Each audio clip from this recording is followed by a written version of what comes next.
Good morning and welcome to the 15th meeting of 2025 in Session 6 of the Equalities, Human Rights and Civil Justice Committee. We have received apologies this morning from Pam Gossel and Paul O'Kane. Our first agenda item is to agree to take agenda item 3 in private. Agenda item 3 is consideration of a work programme, and a number of members are not present for today's meeting. I'm minded to postpone that item until a future meeting. Is that agreed? Thank you. Our second agenda item this morning is to begin our evidence sessions on British Sign Language inquiry. In this inquiry, the committee is exploring whether the BSL Act, the current BSL plan and listed authority plans are improving the lives of BSL users and what changes could be made in the shorter and longer term to improve the lives of BSL users. I therefore refer members to papers 1 and 2 and welcome the first of two panels this morning. We are joined this morning by Alana Harper, Chief Executive Officer, Deaf Links, Avril Hepner, BSL Scotland Manager, British Deaf Association Scotland, and Dr Hannah Tweed, Scottish Sensory Hub Manager, Health and Social Care Alliance Scotland, the Alliance. You're all very welcome. So, good morning and welcome to the Scottish Parliament and the Equalities Committee. So, thank you for coming. We have scheduled an hour and a half for this discussion. We have not scheduled any breaks, but please indicate to me or the clerk if a break would be helpful. We are now going to move on to questions, and I'm going to kick us off. In our call for views, we asked about the impact of the BSL Act, and we have heard some positive feedback that it has increased visibility and recognition of BSL as a language. And there have been successes such as Contact Scotland BSL. But even so, this has faced the prospect of closure twice. And we also heard that meeting the aims of BSL Act comes with some challenges, such as limited funding and resource available to support it. And many refer to the lack of interpreters and investment in BSL education. So, firstly, I would like to ask you, what do you think are the positive impacts of the BSL Act? And then, what are the main challenges? So, I would like to come to Avril first, please.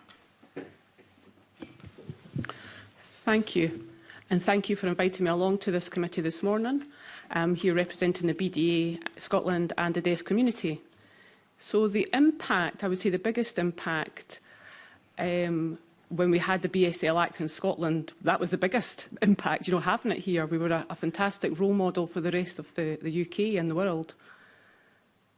And I think that there has definitely been more engagement with the deaf community from public services. They need to engage with them, do some outreach work within the community, which wasn't happening before. So I think that's a huge positive step forward. Councils, NHS boards have had to create local plans, which means that they have to engage. And the first plan, when that was going through the process, we set up the NAG, the National Advisory Group, which had different members of the deaf community there, deaf-blind community, public bodies, which meant everybody had to work together, listen to each other, which was very positive.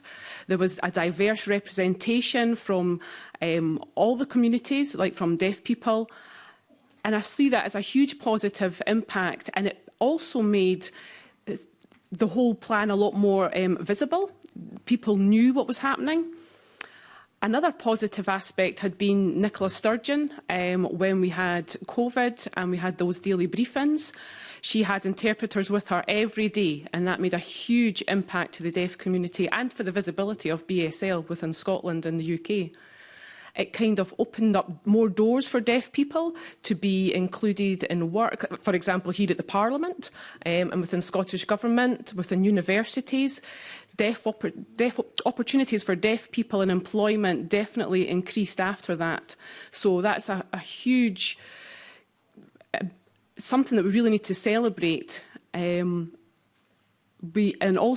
been a lot more production of BSL videos, information from NHS, from councils, other public bodies, and people have been bringing in deaf BSL presenters, as well as some local councils have had advisory groups and are bringing in deaf people from the local community to be involved in those advisory groups. So there's been a huge positive impact. You know, I have many more examples that I could give. That's just a very few. But I think it's just the commitment that the government as well has made to Contact Scotland, and it is allowing deaf people to become independent, to live their lives independently, to be able to access that free service. So I would say that that has been one of the biggest impacts on the deaf community from the Act. Thank you, Avril. Could you also tell me what have been some of the challenges, perhaps with implementation of some of the actions? Challenges, okay. I would say about 31 of the councils have their own local plans, and they have them in English and in BSL. And same with, I would say maybe about 13 out of the 14 NHS boards as well have their own plans. The challenges there that we do have are there's no kind of, I would say, any robust monitoring of those plans for either public bodies and how successful their plans have been. There's nobody there monitoring that to see how successful or not that they have been. And I think there needs to be that evaluation with support. And I'll definitely say that with support, that we need to bring the deaf community together with those public bodies, which has happened in most places. But, some have been very good. But there's no kind of measurement. There's nothing to say, all right, this is what we're going to do and this is when we're going to do it by. There's no timelines that they've maybe put within their plans. We need to have those short, mid-term and long-term actions, so to make those plans a bit more robust and more accountable. With the first national plan that was out, there was funding for councils. I mean, it's maybe only about 5,000 or 6,000 to each council that they got, but it started them getting the ball rolling, getting the process moving. But with the second plan, there has been nothing. And so councils are obviously having budget cuts, and it's made things a lot more difficult to see what progress has been made, to see where they want to move forward to. I think NHS and the councils, if they could be providing maybe, say, 3-year progress reports, but those have been a bit vague in some areas, and I think we need to have more of a progress report to know what's been happening and to make those systems a little bit more robust. Yeah, thank you. Thank you for that. I'll come to you, Hannah, please. Could you tell me yourself, what do you see as the positives from the BSL plan, but also those challenges? In terms of the positives, I think that I would echo colleagues in the room in saying this is flagship legislation that we can be proud of and should be, and we see that through, great work with the NHS Inform and rollout of various health-orientated videos. Also, I think the impact of the local plans is really worth drilling down to, because when the Alliance was carrying out analysis of the local plans and legal compliance with the Act, we could see some really clear examples in some cases of working closely with a community within communities to co-produce work that was making a difference on the ground. And that, to me, is a direct consequence of the Act and really welcome. We also saw things like some authorities who are not listed in the Act following suit. So, for example, Historic Environment Scotland is not a listed authority in the BSL Act, and they have chosen to have their own local BSL plan. So we're seeing examples of sort of what I call a wider community impact beyond the limitations of the Act. And when I say limitations, that's just a factual description, not a critique in that instance. I think that Contact Scotland can be held up as a real positive, albeit with that codicil that it's faced closure on short notice twice. So it's not an uncomplicated example of success, but I think it really is one. And I think particularly when you step back a bit and look at some of the work that, say, RNID have done down south, and you see the issues people have accessing healthcare being reported in recent work there, that the importance of Contact Scotland BSL really steps into that place, and you can really sort of put a contrast in place. The other observation I'd draw is that the Alliance recently carried out a second bit of work around public bodies' inclusive communication practices, both how they collect data, what they provide, what support they provide to people, training for staff. One of the findings that I thought was really interesting that I didn't expect to come out, but I would link directly to the Act, is that of those who collect data, 90% collected information on BSL and how they provide BSL-specific support. Now, that may not be perfect, I'm not pretending it is, but subsequent, so for example, in contrast, only 44% had information on Braille, 25% had information on Easy Read. So that's quite a significant difference across respondents, and that would be across health boards, local authorities and higher education institutes, plus others like, as I mentioned in the Act. And I can't evidence it fully, but I would certainly be inclined to say that that's a direct consequence of having legislation that protects and is specifically orientated to the rights of BSL users in Scotland. I'll stop talking so as not to take up all of the available examples before Alana shoots me. That's okay, thank you. Alana, yourself, the positives of the Act, but also some challenges. Well, similarly to Avril and Hannah, Contact Scotland has been amazing for grassroots deaf community people. They're able to book a table at a restaurant. They're able to phone the hairdressers. They're able to phone the GP. Well, are any of us able to phone the GP? But they can try and get through to the GP. But these are things they could never do before without support, which has been an amazing move forward and absolutely a direct impact from the Act. I think also the fact that they've had that engagement with public bodies, local authorities, that they've come to them, what do you want? What do you want us to be doing? What would you like to see? And a lot of them have stepped up to the mark with that, certainly in the areas that I work across. We've seen a significant difference in them being included in local life and being able to go to things that they would never be able to go to before because there's BSL interpretation, or take part in things they've never been able to access before, museums, libraries, going to history tours, the golf at Glen Eagles, for example. All those sorts of things would never have happened before, and they're definitely direct impacts from the Act.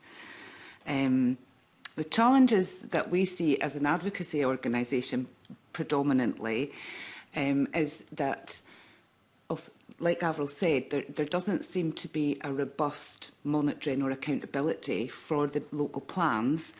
And although local authorities, I would say, in our area particularly, and health boards have been quite good at properly engaging in the writing of the plans and developing them with the local deaf community, deafblind community, the other public bodies, it seems to be a bit lip service, to be honest. They didn't come near us for the last one, particularly, that was to be published last May. We never saw any of them. It was just the local authorities and the local health board. And we know from the research done by the Alliance that so many didn't comply with the legislation and have them published on time, which is extremely disappointing. A lot of the local plans and the national plan rely on developing language, developing deaf awareness, developing people's skills in BSL. And it's been my experience over the last 30 years working in the deaf, over 30 years now in the deaf field, there's not enough deaf people trained as tutors, and we will never ever solve the problems until we have more BSL training available, and that has never happened.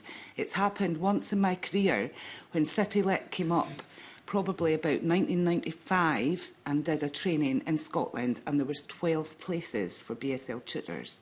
And there was no geographical accountability taken of where are there tutors and where are there not. It was a free-for-all application, mainly went to the Central Belt, and at the time I was working in Highland, we had no BSL tutors at all. As we know, there's a dearth of interpreters up there. So it's that investment that is really needed if we're ever going to have BSL as the best, Scotland is the best place for BSL in all aspects of life, because we need to have parents, siblings, teachers of the deaf, preschool education staff, deaf children themselves, and then workforce trained in BSL. We need more BSL tutors. We can't go beyond level 2 in Tayside, for example, because we just don't have any tutors beyond level 2 that are available to teach, because we can't get training for them. And I think it's becoming an issue in the Central Belt as well. And a lot of people are now having to go online, and it's English training they're getting, and it's not regional variation for Scotland that they're training in. So when they get up to level 6 and so forth, and then they go forward to come along and sign with the deaf community, they're all going, what's that, what's that, what's that, because it's English signs. So we really need that investment, and I think that's one of the biggest challenges that I don't think is an insurmountable thing to go over. If we would get that bit, that would spread out an awful lot of the other problems that exist at the moment. Thank you. Alana, could you possibly just let the committee know a bit more about interpreters and how those different levels work and why that's important? Yeah, so for interpreting in BSL, it has to be national qualification standards and to be registered with the National Register for Communication with Deaf People. Is that right, Calla? Get that acronym correct, NRCPD. You have to attain level 6. Now, it can take no end of time to get there. There is a course at Heriot Watt that trains interpreters as a BA degree, but a lot of people can't take time out of their everyday life to go and do that full time, so they're ending up spending thousands, and I mean thousands of pounds on training for BSL in their own time, usually alongside jobs and families. So you need to get up to level 6 of BSL, and then there's a level 6 interpreting course, which is exceptionally expensive. And I've got one of my staff at the moment, and my chair actually is in the process of doing the level 6 interpreting, and it's exceptionally difficult. They're having to do it online, and they're having to do their assessments online, because there's nobody available that they could get in our area to be able to access that training. Teachers are similar. I mean, we're saying in here, aspiration is to get teachers up to level 6, which is that interpreter level, bilingual level. How are we going to do that if we don't have tutors available to teach them that in every area? That's really helpful. Is that helpful? Yes, really helpful. Thank you. We're now going to move on to questions from Maggie Chapman, please. Thank you, Convener, and good morning to the panel. Thank you for joining us this morning. Before I come to my questions, just to declare a register of interests. 6 or 7 years ago, I worked for a vision impairment charity that did quite a lot of work across the sensory impairment landscape, including with deaf charities. I'm interested in views on the second national BSL plan, and if I can come to Avril first. We've heard mixed views on that plan. It recognises some of the key issues for BSL users, but there are concerns that it lacks focus, that it doesn't have clear, measurable goals, and you've touched on some of that already, but also that timelines and accountability are not always very, very clear. There's a criticism also that it was watered down from earlier drafts. So really just an open question. What are your views on that second plan, and how are you involved in its development?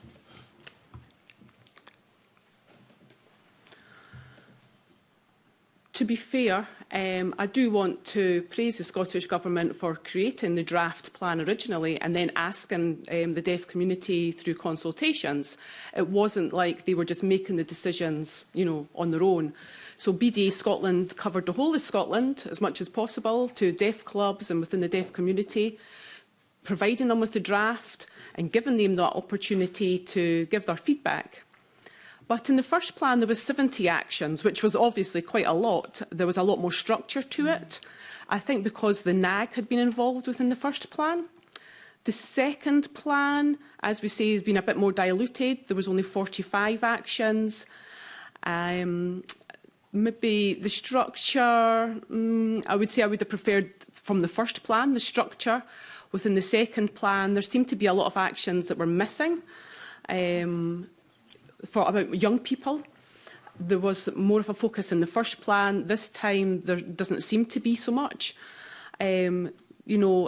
It seems to be focusing more on hearing people, supporting deaf young people rather than deaf people being those role models. There seem to be, as I say, items missing from the second plan, and definitely focusing on young people, deaf young people.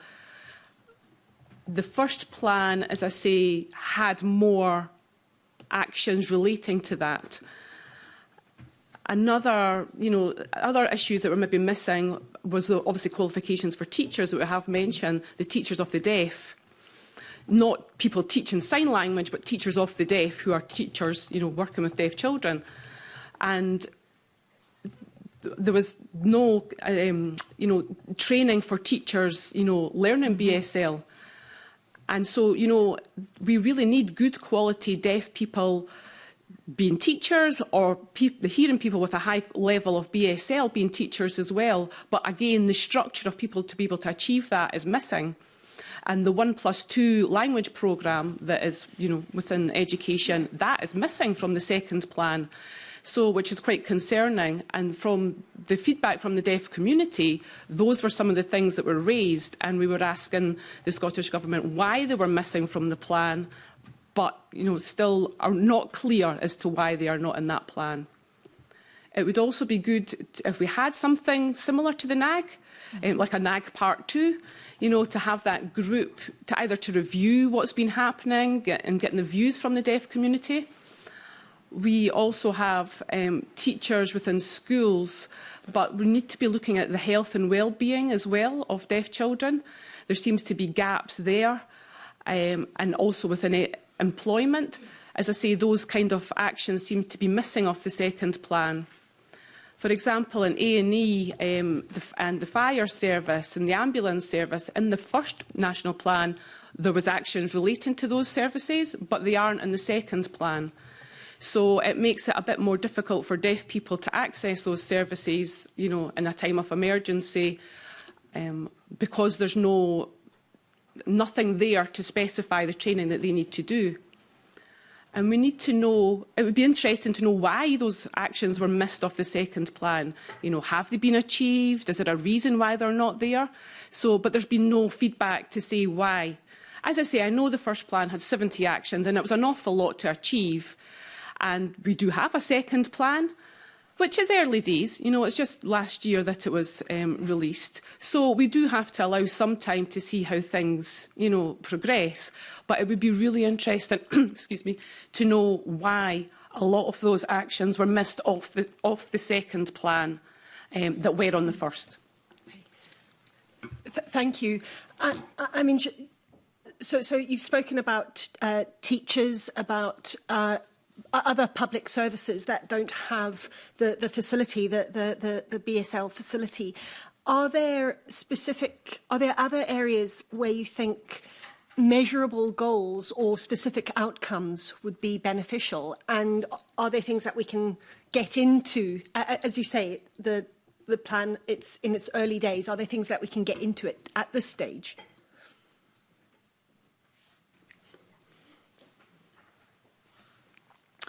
I would like to see, as I said earlier, I would like to see some more timescales, some more measurable timescales on when, in the plan, at the moment, it just seems to say, we will do this, we will do that, in the first year and the second year.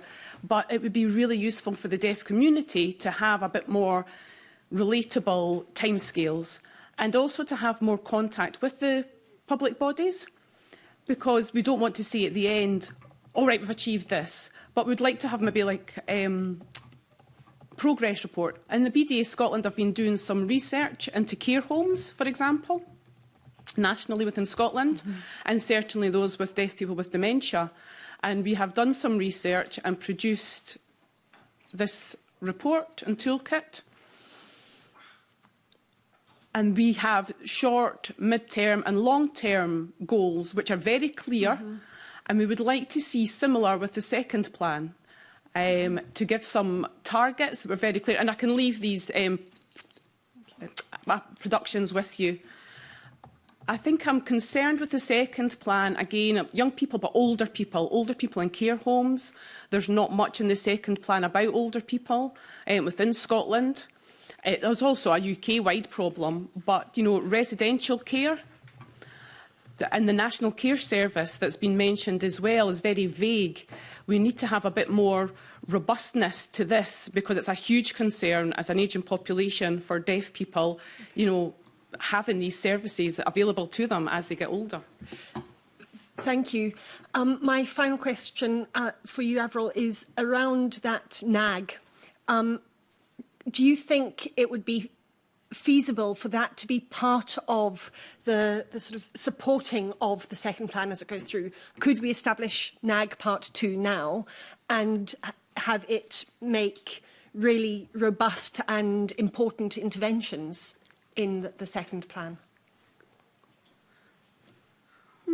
The national plan has the implementation advisory group, the IAG, and the Scottish Government have set that up. And people are involved in that. And that's more of an overview just to check how things are maybe going. Okay. But I think the BDA Scotland are representative of the deaf community. And the Scottish Government have been great. They've asked us to consult. They've involved us. They've listened to our feedback. So that we are representing the deaf community. And we go all over Scotland, meeting deaf people and feeding that into the Scottish Government. But I think like a NAG Part 2 would be great. I don't know about the cost of that, setting it up. I know previously it was maybe a bit expensive, but I think it did show the diversity of representation from the deaf community and public bodies throughout Scotland, and they were working together. And there was support as well from the Scottish Government. And we supported as the voice of the main deaf community. So it would be great to have that back again, that co-working. And I do feel it was very important. And I think it's working together, advising each other and, you know, public bodies learning from the deaf community and vice versa. I think that was so valuable. And I think that's why the first national plan was so successful with the NAG's support. Thank you. Thank you. If I can come to you, Hannah, same kinds of questions around the views of the second plans and the issues around the lack of measurements, the lack of, well, the watering down, essentially. Where we've heard from Avril, you know, it's smaller in scope and size than the first plan, but what are the consequences of that, I suppose? I think there is a risk to not being ambitious. Okay. That begins to trickle down. And if I can be blunt, we're 18 months since the publication, November 2023. It's roughly a quarter of the way through the life of the plan. I am concerned that we have little in the way of measurable progress across the piece already, even with the 45 actions. I think there's a real challenge to public bodies and to government about how we are demonstrating best practice to support that or not. I think the fact that costings, if only for communication support, have not been included in, you know, meaningful planning. I think that was one of the major costs for the National Advisory Group. It troubles me. Because if we can't even get that right, we're not getting the basic level of inclusivity at the outset. And I think that's a challenge that has to be addressed if we are to take seriously the commitments in the opening lines of the plan. What I'd also say is that, to me, there is a bit of a disjoint in places between the national plan and the local plans. And I know that there's a tension there in that local and national government are separate things, and I'm not suggesting that that should be otherwise, but there is a real role, as the National Advisory Group took in the previous iteration, for how that support is cascaded to, in some cases, really quite small listed authorities. So, you know, a college up in the north, or, you know, different public bodies who may only have half a dozen employees, frankly. If you don't have support from either an independent group or from government, we're not going to see equitable responses and reactions and involvement, because people only know what they know. You know, I'm not trying to demonise or make worse in the lack, in some cases, of any real progress. because if people don't have a support network, that is really hard to do. And that goes back to the comments that Avril made about the real importance of having something to fill that space. And while I think the Scottish Government BSL Implementation Advisory Group is a really welcome thing, you know, we're on it, as our other colleagues in the room, it does good work. A government group that meets 4 times a year with limited public transparency is not going to be the sole solution to that. And what the Alliance has been speaking in favour of, my instinct is the National Advisory Group Mark II would be a good thing. Yeah. I think there's also a space for a network to support the sharing of good practice amongst duty bearers, because at the moment I know that some of that happens. So the higher education institutes have organised themselves to pool good practice and sort of wrestle with some of the problems, but that's not happening on a larger scale. And one of the things that I was pleasantly surprised in response to the research that we carried out was the number of people coming back to us when we politely named them as non-compliant with the Act, and going, actually, this is really useful because this gives me evidence to go to my senior managers and say we have to do this. I've been banging on their door for months and I wasn't getting anywhere. And that was really welcome feedback for us, but quite troubling, because I think there's a space there that something like the National Advisory Group or the support network could have preempted some of those problems and made a much more meaningful connection between the ambitions of the national plan and the actual delivery on the ground. And I think there's also something for me about, can we have some developed guidance and specifics for each of these actions, so they're not nice in theory but without necessarily much detail statements, and actually have that by X date we will have done Y, and if we haven't, this is what resource we will put into supporting it.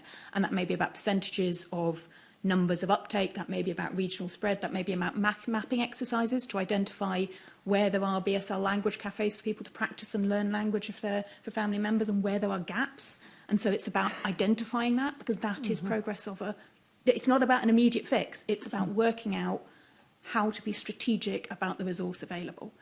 And that's what I'd like to see to make the plan more robust and meaningful, if I can put it in those terms.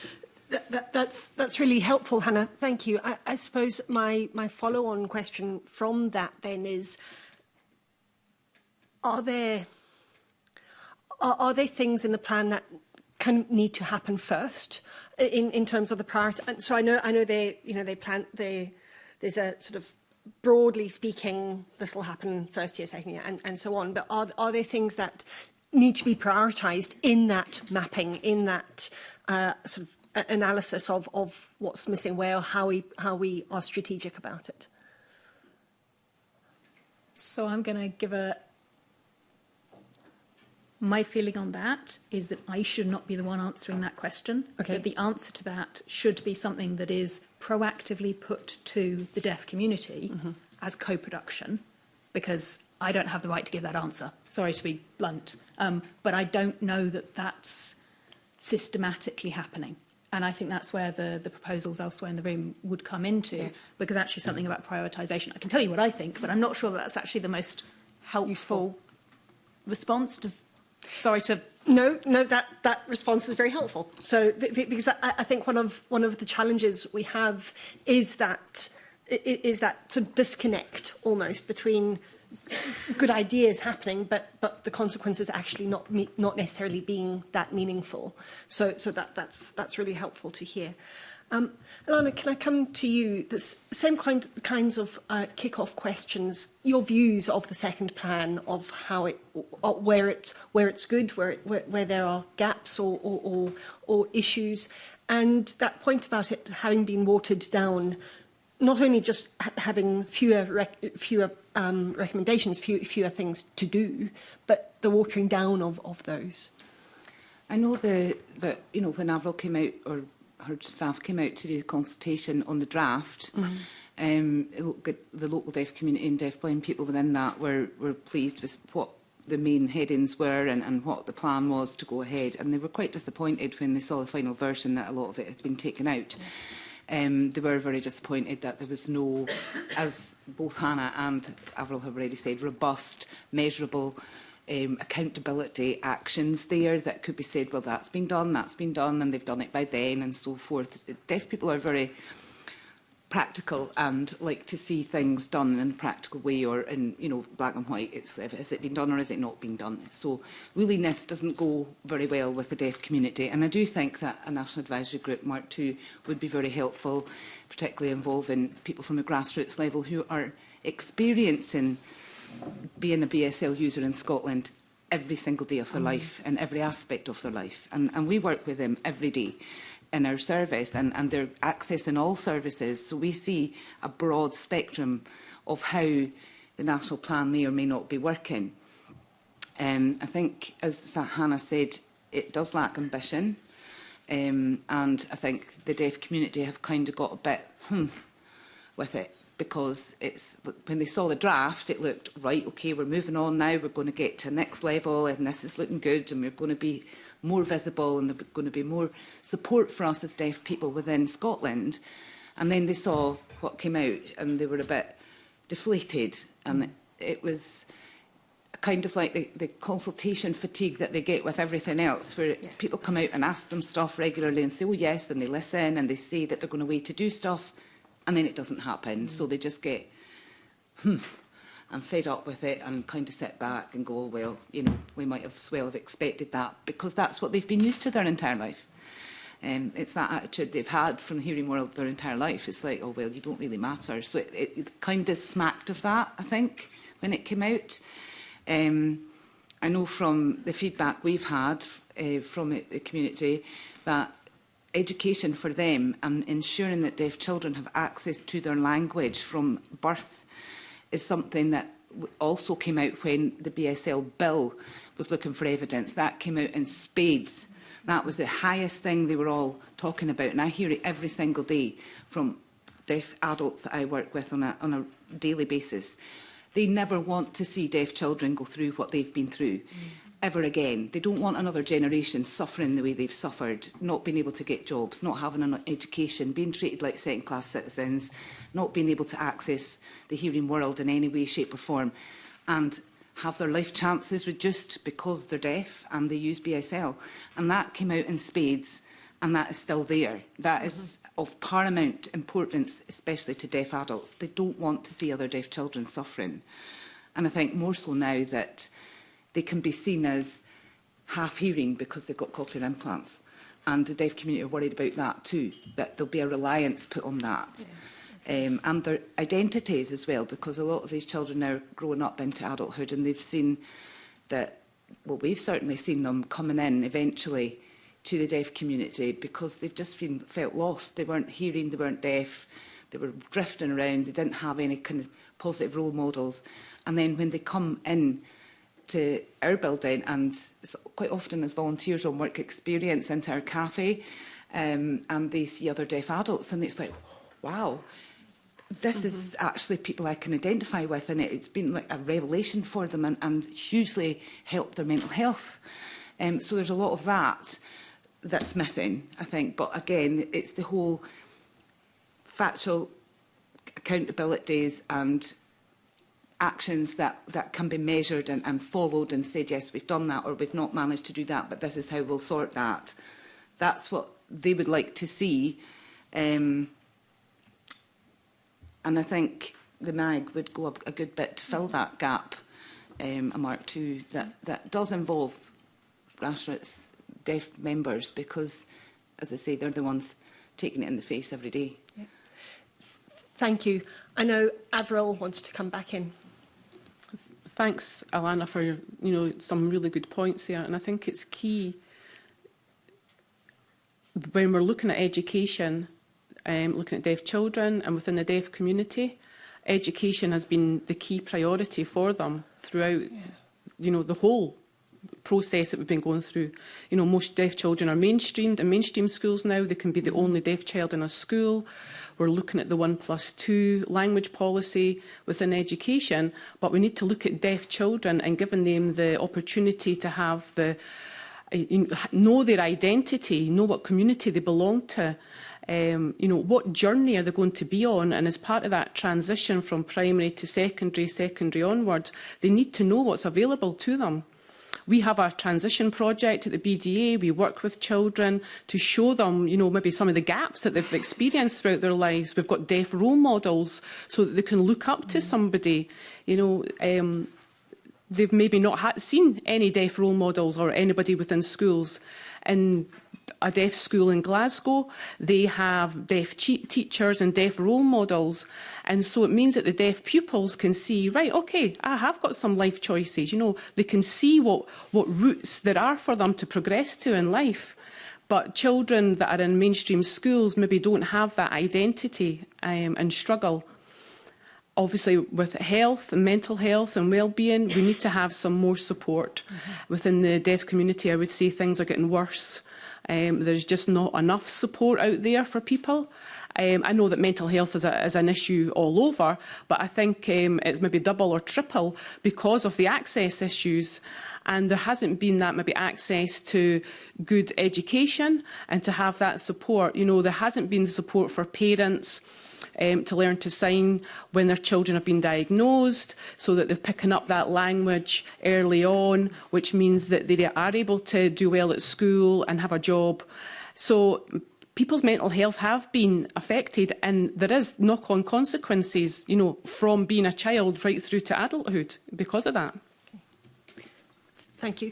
Alana, you want to come back in, and then Hannah. It was something I meant to say earlier and I forgot.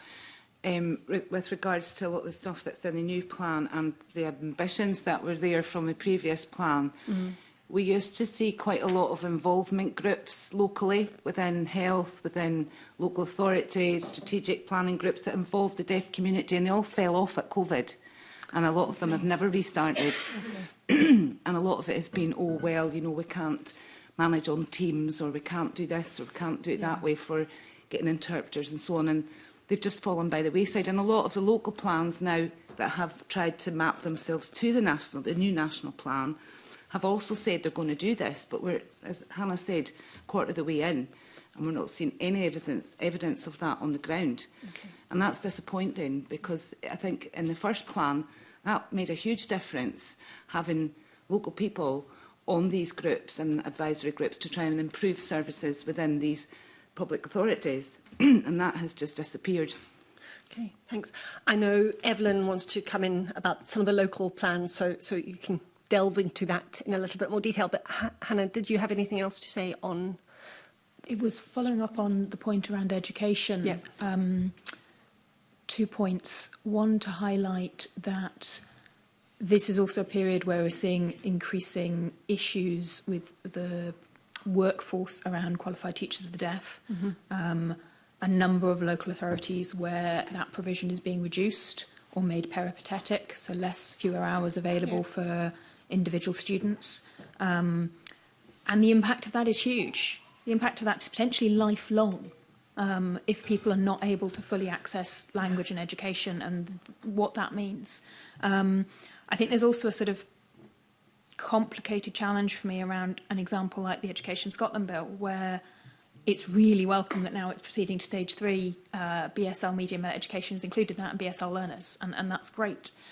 That wasn't in there in the first iteration. And so there's a bit of a tension for me there that, you know, joint campaign work has been warmly welcomed and supported by relevant colleagues in government, and that is great.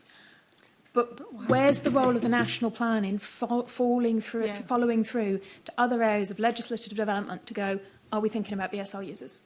And are we thinking about what that means in terms of equality? And, for example, if we're mentioning Gaelic as a language, why not BSL? Yeah. And the trickle-down impact of that, right down to local budgets where people are going, what do we cut because we're in a position of financial crisis? I think there's a strong case for a 30k saving on the salary of one qualified teacher of the deaf in terms of the lifelong impact on people. Yeah. And frankly, you can make an economic argument there as well in terms of ability to join the workforce. If you don't have access to education, you are going to face challenges. And I think that equality, the conception of the sort of people's right to education and their right to language and their right to be able to be involved in civic life has to be at the core of the assessment of where these decisions are being made. And that's a follow-through on that. It's almost like mainstreaming only works one way, doesn't it? It doesn't come back come back in here almost and across the board. I'll leave it there. Thank you. Thank you. Just before I turn to Evelyn to come in on her questions, I just want to follow up on something, and that is if you have this information to hand, that's great. If not, we could perhaps get it after. But the attainment gap for deaf children is significantly wide. Is that right? Alana, do you want to come in on that? The last statistic I was aware of was that it was 300% less likely for a deaf child to attain an AT4 than it would be for a hearing child. And that came from National Deaf Children's Society some time ago. And do you think that the BSL plan in itself can help with that issue, or in part? I think it can, but again, there's that underlying structure that we don't have enough people teaching BSL. So we need to train deaf people to teach BSL, so you've got teachers. I've currently got 2 teachers, or quite a number of teachers that are deaf, resetting their level 2, and they've been teaching for about 20 years. Okay. So that would be like me going out to France and teaching with my rubbish standard grade French in a primary school and saying, I think it would be a great idea for me to teach French kids with my French when their language is here and my language is down there. And that's what's been happening, and that's why we've got a deaf community that are so illiterate and unable to follow English, apart from the fact they're not picking up general knowledge. So I do think there is scope within the plan to be able to address it, but we do need to look at the structure underneath that it would enable that to happen in a more structured and successful manner. Okay, thank you. Avril. When we're thinking about the attainment gap for deaf children, I have to say school children now in exams, they can ask their exams to be in BSL and to be filmed, which is great, but we have that in Scotland and it's allowed. I think that's a real positive step forward. And deaf children, you know, they can have somebody, they can present the work in BSL and then have that translated. So they do have the opportunity to access their language, which is good. But we also need to have more deaf BSL teachers of the deaf and classroom assistants. We need to have much more deaf people in classrooms to show those role models all over Scotland. You know, there are some really good classroom assistants that can, if we have the funding, you know, that would be really beneficial in supporting the staff and supporting the pupils as well to be able to achieve these qualifications that they need to achieve. So we need to have some investment in that area. Thank you. As you say that, I'm aware that a deaf child, perhaps in a mainstream school, if there was a classroom assistant there who could use BSL, they could talk to them, but they would still only be talking to the adults in the classroom. What difference would it make to a deaf child if other pupils in the class, their peers, could communicate with that child in BSL? Yeah, having that peer support, I mean, and it would have that, you know, identity. I mean, I went to a deaf school, I had that deaf identity, and I just thought that that was kind of normal. And now I see that a lot of deaf children don't have that. They lack confidence. And when it's kind of like they go through rehab when they leave school. They have to kind of figure out who they are. They have to relearn. They have to learn a culture to become proud of who they actually are, you know, after they've left school. But BDA Scotland, we have a mentoring programme to support deaf children. We have a transition project, and we shouldn't have to have that. That should already be innate. That should be there already for deaf children. We have deaf role models for those children so that they can grow up confident and that they feel that they can fit into, you know, whatever environment within socially, their family, locally, within work. So we need to do that way back at school. You know, we need to set those confidences at that stage so that people know what their culture is and their language is and they feel proud of it, unlike the situation that we have at the minute when children are in mainstream school and they don't have that. Thank you. Alana, please. Just a very quick point to follow up on Avril. It's our experience that the hearing children within the school would love to learn to sign. We get that feedback all the time, and from parents of just the mainstream population, they said, oh, it should be something all children should learn in school. We hear that all the time, and, well, they should be learning that. It would be great, much more useful to them than French or German or Spanish. And there's an appetite there, and I think because BSL is more visible because of the Act, and also we're seeing it now on TV, in programmes, films and so on, with actresses like Rose and so forth, they're saying it's really something they would embrace. And most public services are the same. They were like, we would love to sign, but they just can't access it. So if the appetite is there, certainly, for hearing people to learn and be more inclusive within education, but it's just that it's not there to be accessed, unfortunately. Thank you. I'm just going to hand on now to Evelyn Tweed, please. Thanks, Convener, and good morning, panel, and thank you for being here today with us.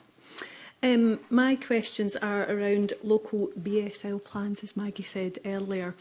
We've heard criticism that they're high level, they lack detail, they lack consistency. What does a good BSL plan look like? Have you got any exceptional examples, good practice? And maybe I'll start with Hannah first. There are examples of good practice, and I think that's one of the things that, for all that I'm raising concerns about the fact that only 62% had published in BSL by 3 months after the deadline last year, that doesn't mean that there isn't really good work going on. So I thought that it was very interesting to see that a number of listed authorities had chosen to work in partnership. I think that's an efficient way of working. So examples of colleges, a health board, local authority within an area working together to consult with and work with the people in their community and draw together those inputs. That seems to me really a sensible approach, because people don't live life in little blocks of, I am a health board, I am engaging with my health board today, I am engaging with my local authority today. You live your life and it's interconnected. So having plans that reflect that, I think, is a real positive. I think that while more than half, I would say, of the plans were very tokenistic in how they referenced deafblindness, in many cases it was a literal singular footnote, and I'm not exaggerating when I say that. There were others who worked really closely to make sure they were consulting with deaf and deafblind BSL users and their families and people working and supporting them. I think those stood out as very clearly unpacking the distinctions in the different forms of support planning needed to meet the needs of the different population groups. Similarly, there was some great consultation work went on. Colleagues in the room were involved in it. And I think where you get the breakdown of the demographics, so you've got a real sense that children were involved in this, young people and their families were involved in this, adults, older people who have acquired BSL in older age, but maybe are not fully fluent, but have had acquired deafness and are learning BSL and want to use it as a means of communication with their community. Where you saw that detail and that nuance, I think those make for better plans. The other thing I'd say is that a number of the health board plans, I wasn't particularly personally concerned that not every area of the national plan was mentioned in every plan. We did a mapping exercise on that. Access to justice isn't directly relevant to a health board's remit. I'm not concerned about that. But it was really positive that some of them did have specific measurable achievable targets, and they had stated self-imposed, because it's not required by the Act, deliverable dates by which they will report on progress transparently to the public in English and BSL. Though that's good practice by my reckoning.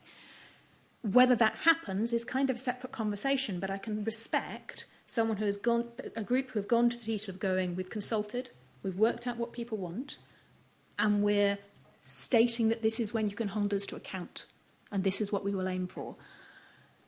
That also comes down to some of the specifics. So, for example, there were several plans that talked about we will consider the feasibility of training for everybody in BSL and deaf awareness, which doesn't really mean much. The word consider just weakens the entire sentence and concept, doesn't then respond to the needs of what people have raised. Where you saw plans that were actually much more specific about, by the end of year 2, we will aim for 5% of our staff or 10% of our staff in front-facing roles to have completed BSL level 2, that's specific. It's not, it's not trying to say we will achieve everything instantly. That's not realistic. But it's putting out a clear plan of how you reach improvement. And that, to me, is the kind of model we should be looking to in terms of where areas of excellence are happening. The other thing that I'd pull out, and this relates to earlier comments, is a significant minority, it certainly wasn't most of them, but it was good range, had stated that in addition to the consultation work, they decided that it had been so useful that they were going to continue to run a local ongoing feedback loop, local involvement of deaf community groups. As Alana mentioned, that's a smaller number than was present in the previous iteration, which is concerning. But I still think that that's a good thing that people have included it where that is present in local plans. I could go into further detail, but I feel that's probably a starter answer for you. Thanks, Hannah. Avril, would you like to come in? Okay. It would be good if we had like some public bodies here to see what work they've been doing and to highlight that. BDA Scotland every year have been inviting public bodies to talk about the good practice that they have been doing, because there is good work out there. And I think it's important to review that and to look at the progress, going back and looking at kind of what has worked well. As I say, BDA Scotland, our role is to connect with councils and NHS boards throughout Scotland. And so far, 31 of the councils have their own local plans. So they do have them. And that's been through engagement with the deaf community, talking with them. We've set up about 17 meetings overall, and we had well over 200 people attending those meetings, looking with, chatting with NHS and the councils, looking at how that dialogue can happen between the two to get the answers they're looking for. With the first national plan, a lot of them created their own national plan, their local plans, but now we've seen a lot more kind of plans coming out, different councils working together or NHS, because deaf people do get consultation fatigue. NHS are consulting with them, councils are consulting with them, other public bodies, so people are getting so tired looking at the same questions from different bodies. So we're sharing that information, sharing those plans, which I think is a lot more positive. And so also some of the councillors, local councillors, are visiting deaf clubs to speak to people, to get their feedback. They've been invited along, which has been really successful. I know in Ayrshire recently, they had the chair was deaf of a steering group that the council had set up, which has been really positive. And it's a group with NHS and council staff, to get some consultation feedback, so it's a deaf chair. And so there are good practice examples throughout the country, which is great. And again, I do feel that, as we've mentioned already, with the local plans, we do need to have this review process involved so that we can have a look back and see what has been achieved, what hasn't been achieved, and when will it be. And certainly with health boards, some of them have been working very hard. They've been creating videos, BSL videos, and I know that NHS 24, NHS Inform on their websites, they have a huge, variety of videos there in BSL, which is definitely to be commended. And they have been working with us at BDA Scotland, and we've been going out and promoting that. We've been asking people what it is that they want to see improved, which is not something that we'd had before. So we need to show best practice, and we need to highlight that. And BDA Scotland, every year, as I say, we invite public services to come along with the deaf community. In January, we had another event that people could give all their feedback and share best practice, looking at, as I say, sometimes people have meetings, maybe just like every quarter, but it's given them the opportunity more locally to feed back. And I think we need to make sure that this has been seen as visible. And as I say, we have to promote that. We need to put things out on social media to show what good practice is happening. And I think a challenge is is, you know, in more rural areas. You know, when they have been developing their local plans, but there maybe are very few deaf people in the area, certainly on the islands. And so the local authority has a plan, but there's maybe only, say, 2 or 3 deaf people. And so they kind of think, is it worth it? You know, they feel their hands are maybe a bit tied. It's maybe looks good, or it might then be a good advert for people, deaf people, to go there on holiday or to maybe move to the islands. But definitely the more rural areas, I say, are a bit more difficult to get that feedback that's needed. And we need to have some regular engagement with councils and NHS boards. Maybe if something was set up, you know, they're having different sessions, looking at how we can support them, what it is that they need, you know, so that they can promote that. They can't do all that on their own. We need to work together to be able to support them. You know, it takes the BDA, public services and the deaf community. We need to work together, and we're offering those opportunities for that to happen. As I say, we need to have more measurable actions within those plans and to make them more robust, which makes it more successful for the future. But that co-production, working together, is key. Thanks, Avril. Alana? I agree with Avril and some comments that Hannah has made. It needs to be measurable, it needs to be robust.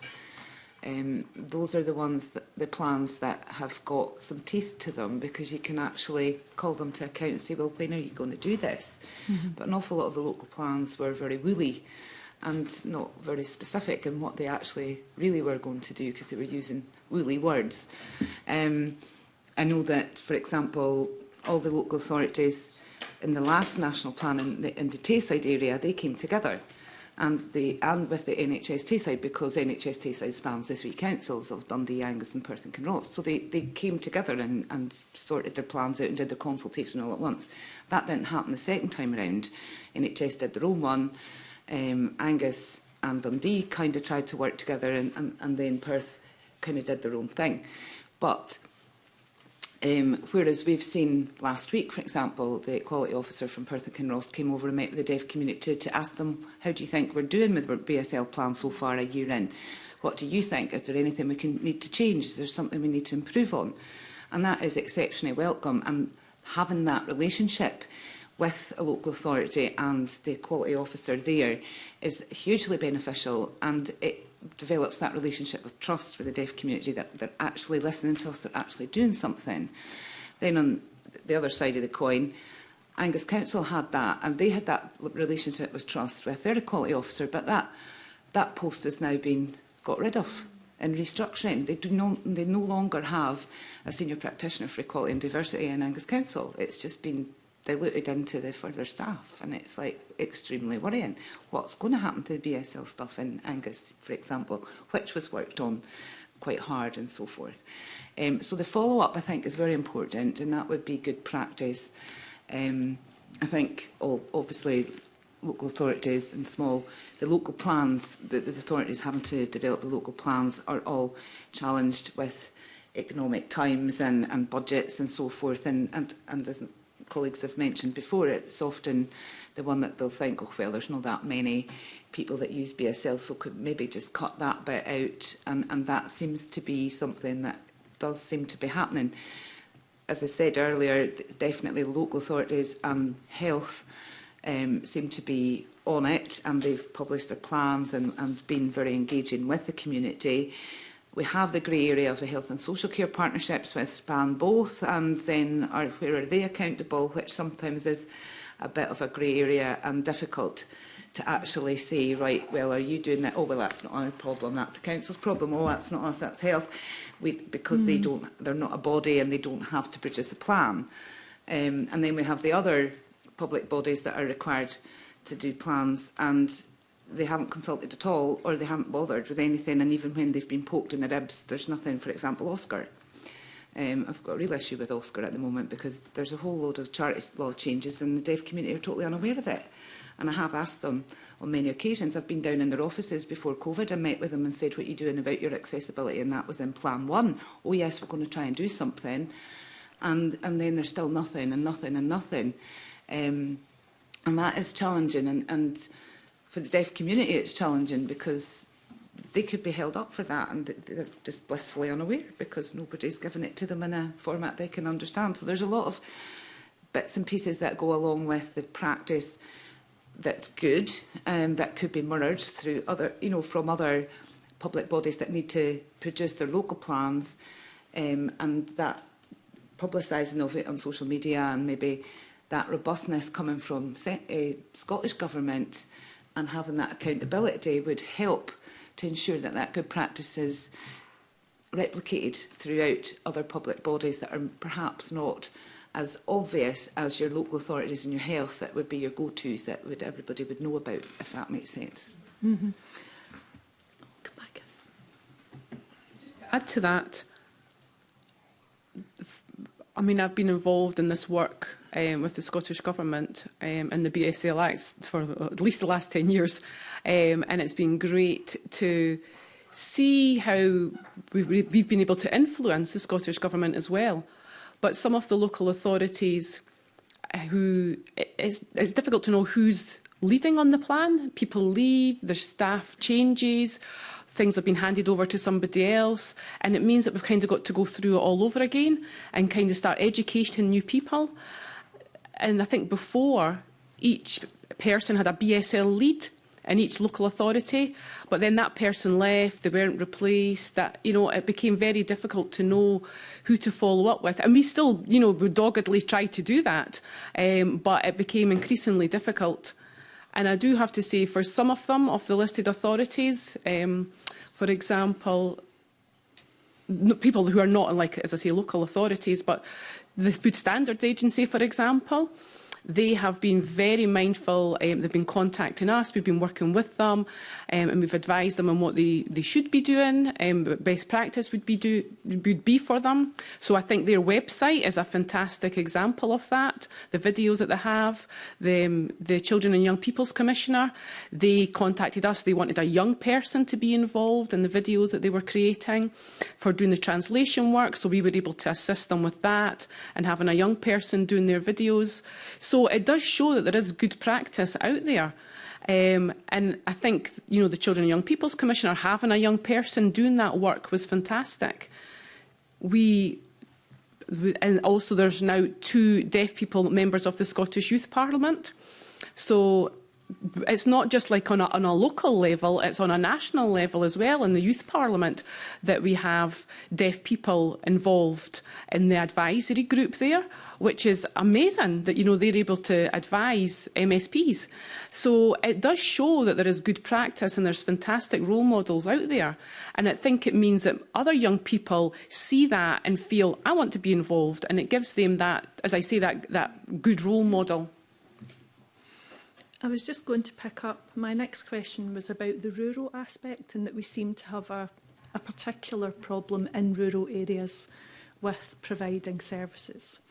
And if we're talking about sharing best practice, working together, I mean, I don't know if this is happening already. Are larger public authorities or local authorities working with smaller, maybe rural areas or islands to help provide services?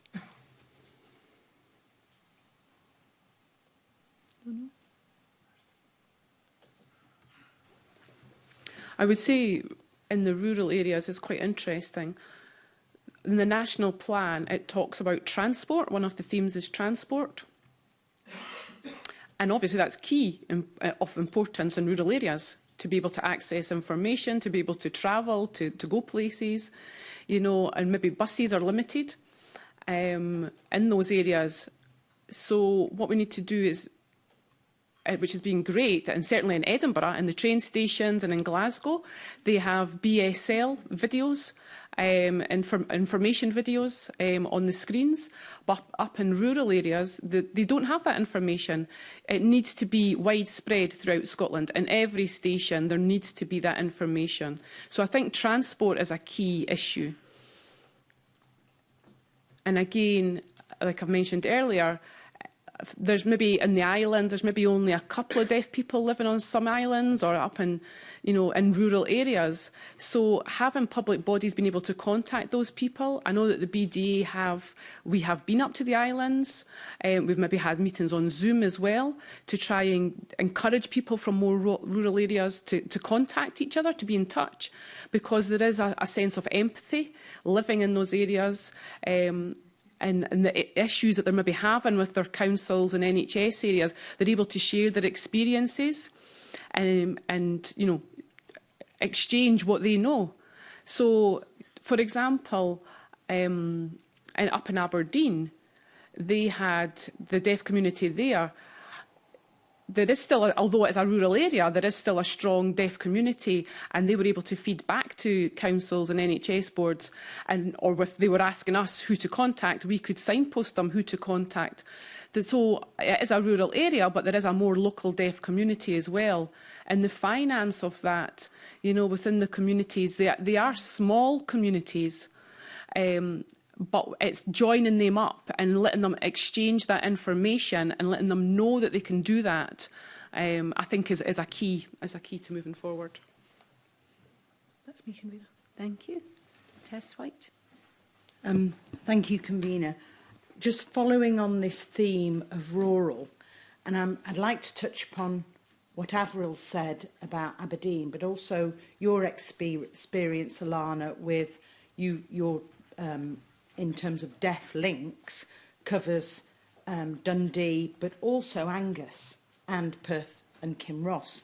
So my question is, the 2022 census shows the number of BSL users is slightly higher than the Scotland average in local authorities in the north of Scotland and the Highlands and Islands.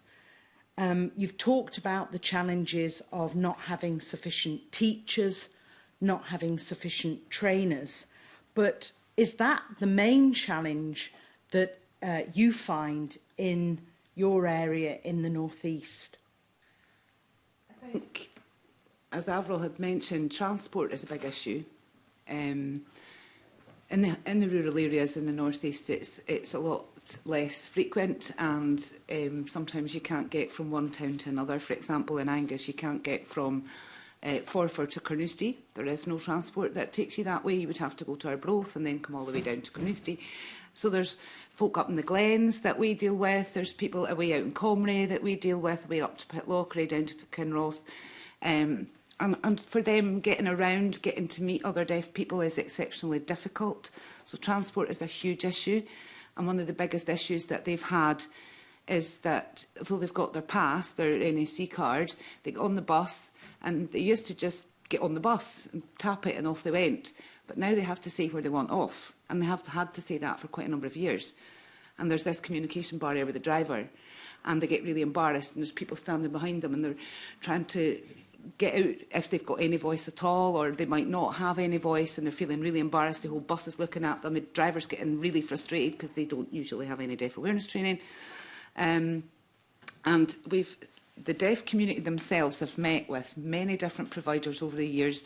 Stagecoach, who provide services across Tayside, Explore, who does Dundee City, and so forth.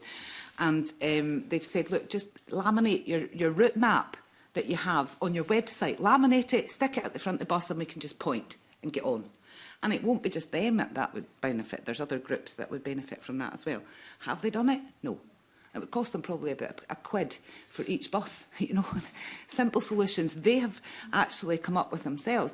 So that is a major issue, because it puts them off going anywhere, even when there is a bus, because they're going to have to go through this embarrassing situation, having to say, I want to go to Blairgowrie, or I want to go to wherever, or I'm trying to get in, and the timings are difficult and so forth.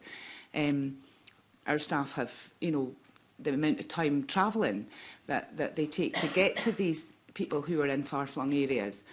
I personally come from Wick. I worked in the North East, far, far North East, for many years before I moved south. And although the older deaf community have bit by bit, a lot of them died off, and it's more of an issue of isolation now, I think, because the members of the deaf community who are left, that are scattered all over Caithness, Sutherland, Orkney even, it's very isolating for them because there's so few of them, and because the children are now educated in mainstream and they perhaps don't identify as deaf community, and then there's issues for them, the cochlear implant thing. It's a huge struggle, and because they're so disconnected all over these rural areas, I think sometimes they become invisible to local plans and local authorities and health boards that maybe should be engaging a bit better but find it difficult, and then the individuals themselves find it difficult to get to an engagement event because of things like transport, information being accessible. It's a mixture, I think, of a lot of different things, but it is a huge challenge in the local area, in the rural communities, especially the more inland that you get or further north that you get. Transport is a biggie. And then can I also ask about, sorry, Avril. Just linking to what Alana said in rural issues, interpreters as well. There's very few interpreters. Central Belt, obviously there's quite a lot, but in the more rural areas you go, there are not enough interpreters covering those areas. And a lot of the time the interpreters move down to Central Belt for work, but, you know, we want to encourage them to stay. You know, because deaf people obviously need to go and see the GP and access services, but there's no interpreters there to allow them to do that. So we need to grow the interpreting community as well, and get them to stay in their own areas, because we don't then want deaf people to have to move either and travel to access those services just to get interpreters. You know, we want them to stay in their own local areas. And we want deaf people to be able to access health services face to face. So we need to grow the interpreting population as well. That's interesting that you say that, Avril, because in our notes it says that in Aberdeenshire there are only interpreters. There aren't any trainers. So if we look at outside the Central Belt, so what you're saying is there's an issue with interpreters, but there's a huge issue that there's no trainers as well, and no training programme. So the people in Aberdeenshire are basically, you talk about having their life chances reduced. People in Aberdeenshire, their life chances are definitely reduced. Yeah. I don't think there is any interpreters in Highland at the moment. There maybe is one. One retired. There used to be two, and one is retired for sure. And I don't know, the second one may have retired as well. I don't think there was any interpreters in Orkney. There certainly wasn't when I worked up there. And it was exceptionally difficult for them to access any services, healthcare, housing, you name it, because there just wasn't the accessibility of interpreters there. They did rely a bit on social workers for the deaf coming up now and again and using them, but they're not qualified interpreters, and that's a conflict of interest in itself.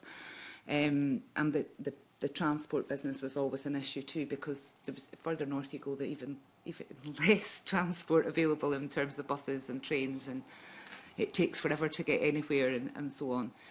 So yeah, that has been an issue. And Alana, you talk about the budgets being cut, so you're in terms of Deaf Links, and Deaf Links has a huge area that you cover. You cover Dundee, Angus, Perth and Kinross.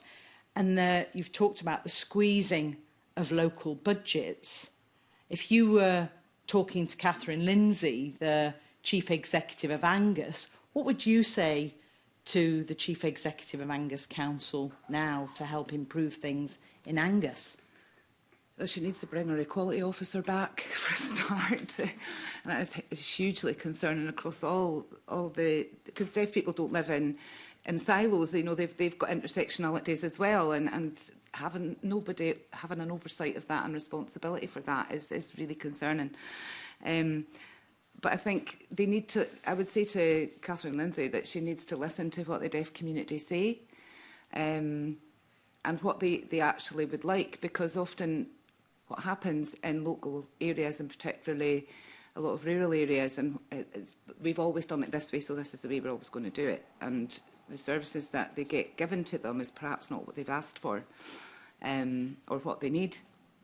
So budgets could be used better, in other words. And you've raised the issue of central versus local, but the chief executives would say we've had our funding squeezed. Mm-hmm. So would you also say to the Scottish Government, the local councils have had their funding squeezed, so could you earmark some money that goes towards training programmes, mapping interpreters? If you had to say 2 or 3 things that would dramatically improve in the rural areas, what would they be? And because we've talked about transport, training, having more teachers, anything else. So if you could just say 2 or 3 things that we really do need to do so it's not woolly, what would they be? And then if after that we'd go to Avril and to answer that question. I think in the rural areas, another aspect would be investing in support for deaf people to use technology. It would be a more cost-effective way of accessing interpreters through online interpreting, but a lot of deaf people are terrified of it. And we certainly had major issues during COVID of getting deaf people on Teams and on Zoom because they just couldn't work it. And I mean, we've got an 80% deaf community board, and it took us about an hour and a half to start the meeting because of the carry-on we had with Zoom. And I'm trying to get actually connected to it. And they were in their own homes. We weren't there to support them face-to-face to get on it and so forth. So it was a huge barrier. So I think in rural areas that could be a helpful solution, but there needs to be an infrastructure to support them to be able to use that. I think the other thing I would say is within the rural areas particularly that they need to support their frontline staff to know that it's okay to make adjustments to some systems that can be extremely disabling. There seems to be buy-in at the top. Oh yes, we're keen on the BSL plan, we're committed to this BSL plan, and we're going to do this, but that's not trickling down to the front line. For example, we had someone who was homeless who had to wait 4 weeks for an appointment to get a homeless interview because they don't do advance appointments. And we had a backing and forth for 4 weeks. And I eventually had to go to the head of housing and say, come on, you need to make adjustments here. And then they had to phone the line manager, etc., to say, yes, it's okay, you can go and book an interpreter for Wednesday. It doesn't have to be a same-day appointment. But the frontline staff were obviously terrified to do that because they haven't been told it's okay to make adjustments. So I think, particularly in rural areas, that's mega important to be able to have that knowledge that from on high, it's okay, we are committed to these things, and that gets trickled right down to the front line so that people can actually get the services they need with the support they need. And the budget is the other one. They need to know on the front line as well, in all areas, I would say, that they have got a process to book interpreters. That's what we see as one of the biggest problems, that they don't know how to book an interpreter, they've not been told by their line managers, and then they're all worried, is there a budget for it? And that's across all services, police, courts, everybody, the lot. Thank you. That is the biggest issue. And Avril? Wow. How can I just pick a couple of things? I've got so many. But I think, similar to Alana, I think it's important, like we said earlier on, to have that spread of interpreters throughout the country so that deaf people can access appointments. So if they would need to contact the council or the health boards, they can, and they have the interpreters to be able to do that. I think in rural areas as well, older deaf people, you know, what's the future plans for them, care plans and the support for them to have care at home? You know, where are they going to get that? Where are older deaf people going to get that care support? You know, there's no care homes. You know, hearing people have a huge choice of what it is that they want when they're older, but deaf people are older, they're isolated, they have dementia, their mental health is suffering. So within rural areas as well, maybe there's a fear about where they could end up as they get older. And also the education for deaf children. They're very isolated up in, in rural areas. I think we need to have that support in those areas. There's maybe only a couple of children up in certain areas, and when we go up to see them, the deaf community, the BDA, they're really excited, they love it, they love seeing us, but then they get very down once we've left. It's disappointing that we have to leave. So we need to have accessibility. I think, like we've mentioned before, about having accessibility in BSL, and some items that we've mentioned, it would be accessible for everybody. It's like everyday life. Interpreters are needed for deaf people to access things. So we need to look at that, and people that live in rural areas are no different. And people don't know how to raise a complaint. It's not clear because it's not accessible, the complaints procedures in some areas. So deaf people don't know how to complain about the rights that they have. So they might say, oh, we have a helpline, but it's a telephone line. So, and certainly, in more rural areas, how deaf people don't know how to make a complaint. And so they would be happy enough to do it, but they just don't know how to do it because the information is not accessible. The information is just not there for them.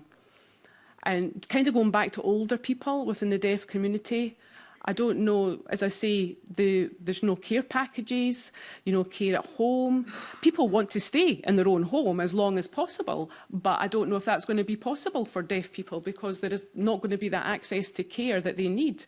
The carers that come in, they are not going to be able to sign.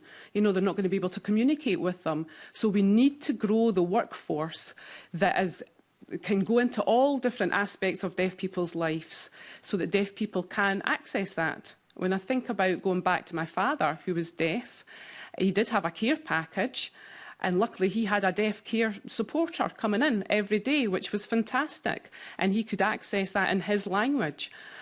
In a rural area, I don't think he would have had that.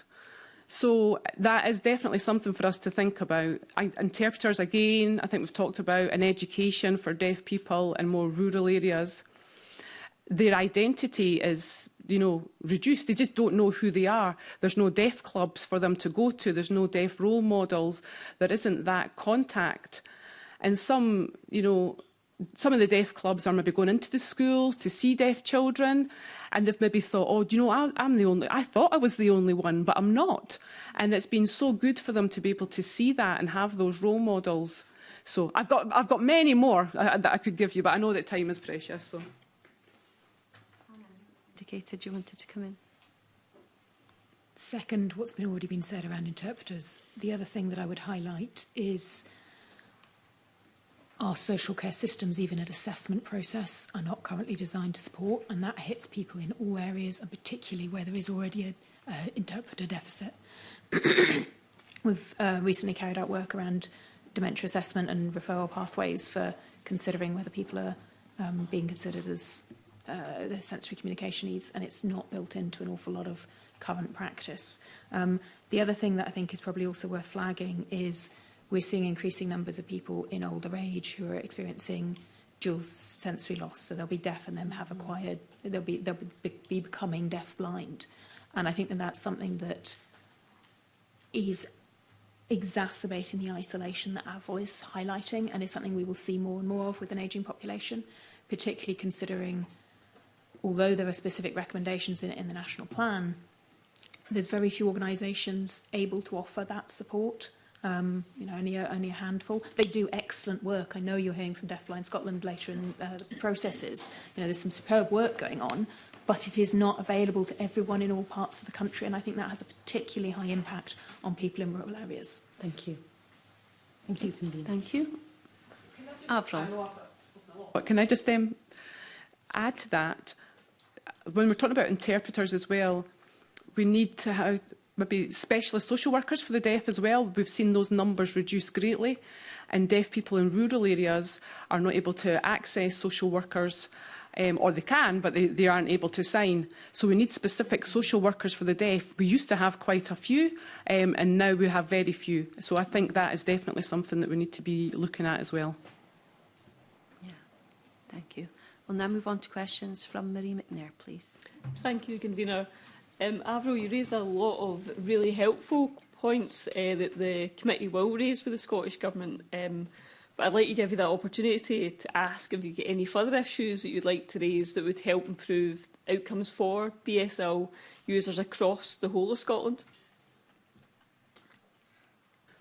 Oof.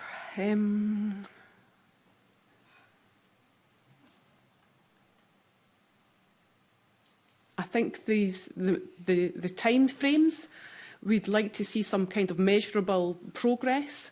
And what the Scottish Government have been doing has been great. You know, they did do a progress report, but I want to see councils, NHS boards, I want to see each of them providing a progress report, and that BDA Scotland can follow up with those to see what support they need, additional support they need, what monitoring they might need, and bringing them and the deaf community together would be really useful. Certainly looking at timescales. In Scotland, I think we have progressed so far, very well with having the Act, and the Parliament here has been very supportive. But I think the funding for public services is what is really needed to give them the support that they need. And a lot of people are hungry, they want to develop these services, they want to do better, and we're trying to support them from the BDA as much as possible.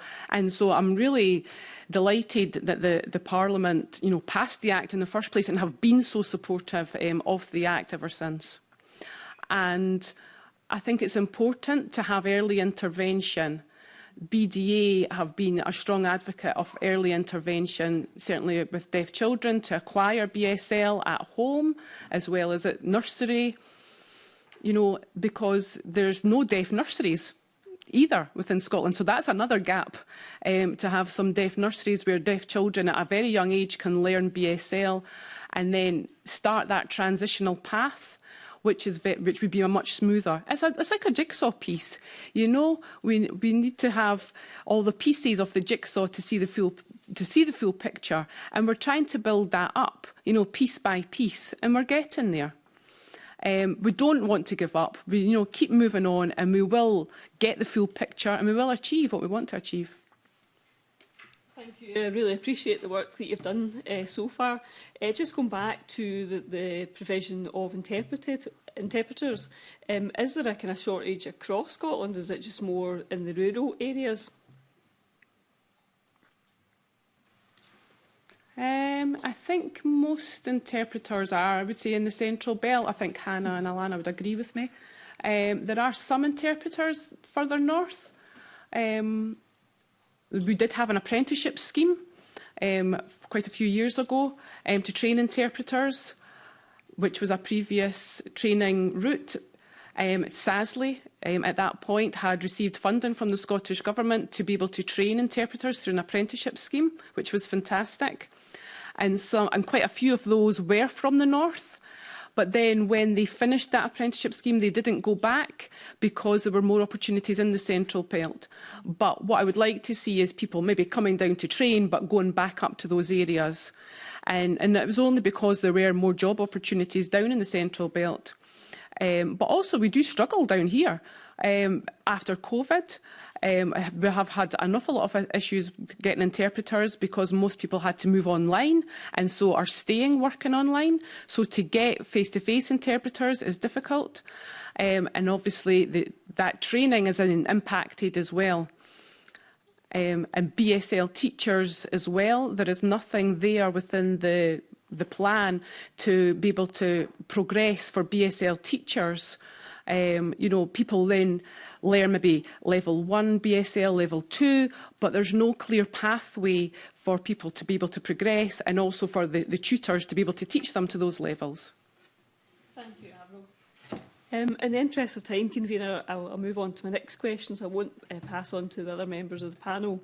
Dr Tweed, your organisation set out specific requests for further action, including the parliamentary inquiry into the sensory support cuts, and obviously you've already kind of raised your concerns about that earlier, but what do you think an inquiry on sensory support might achieve compared to the aims of the BSL Act and the national and the local plans?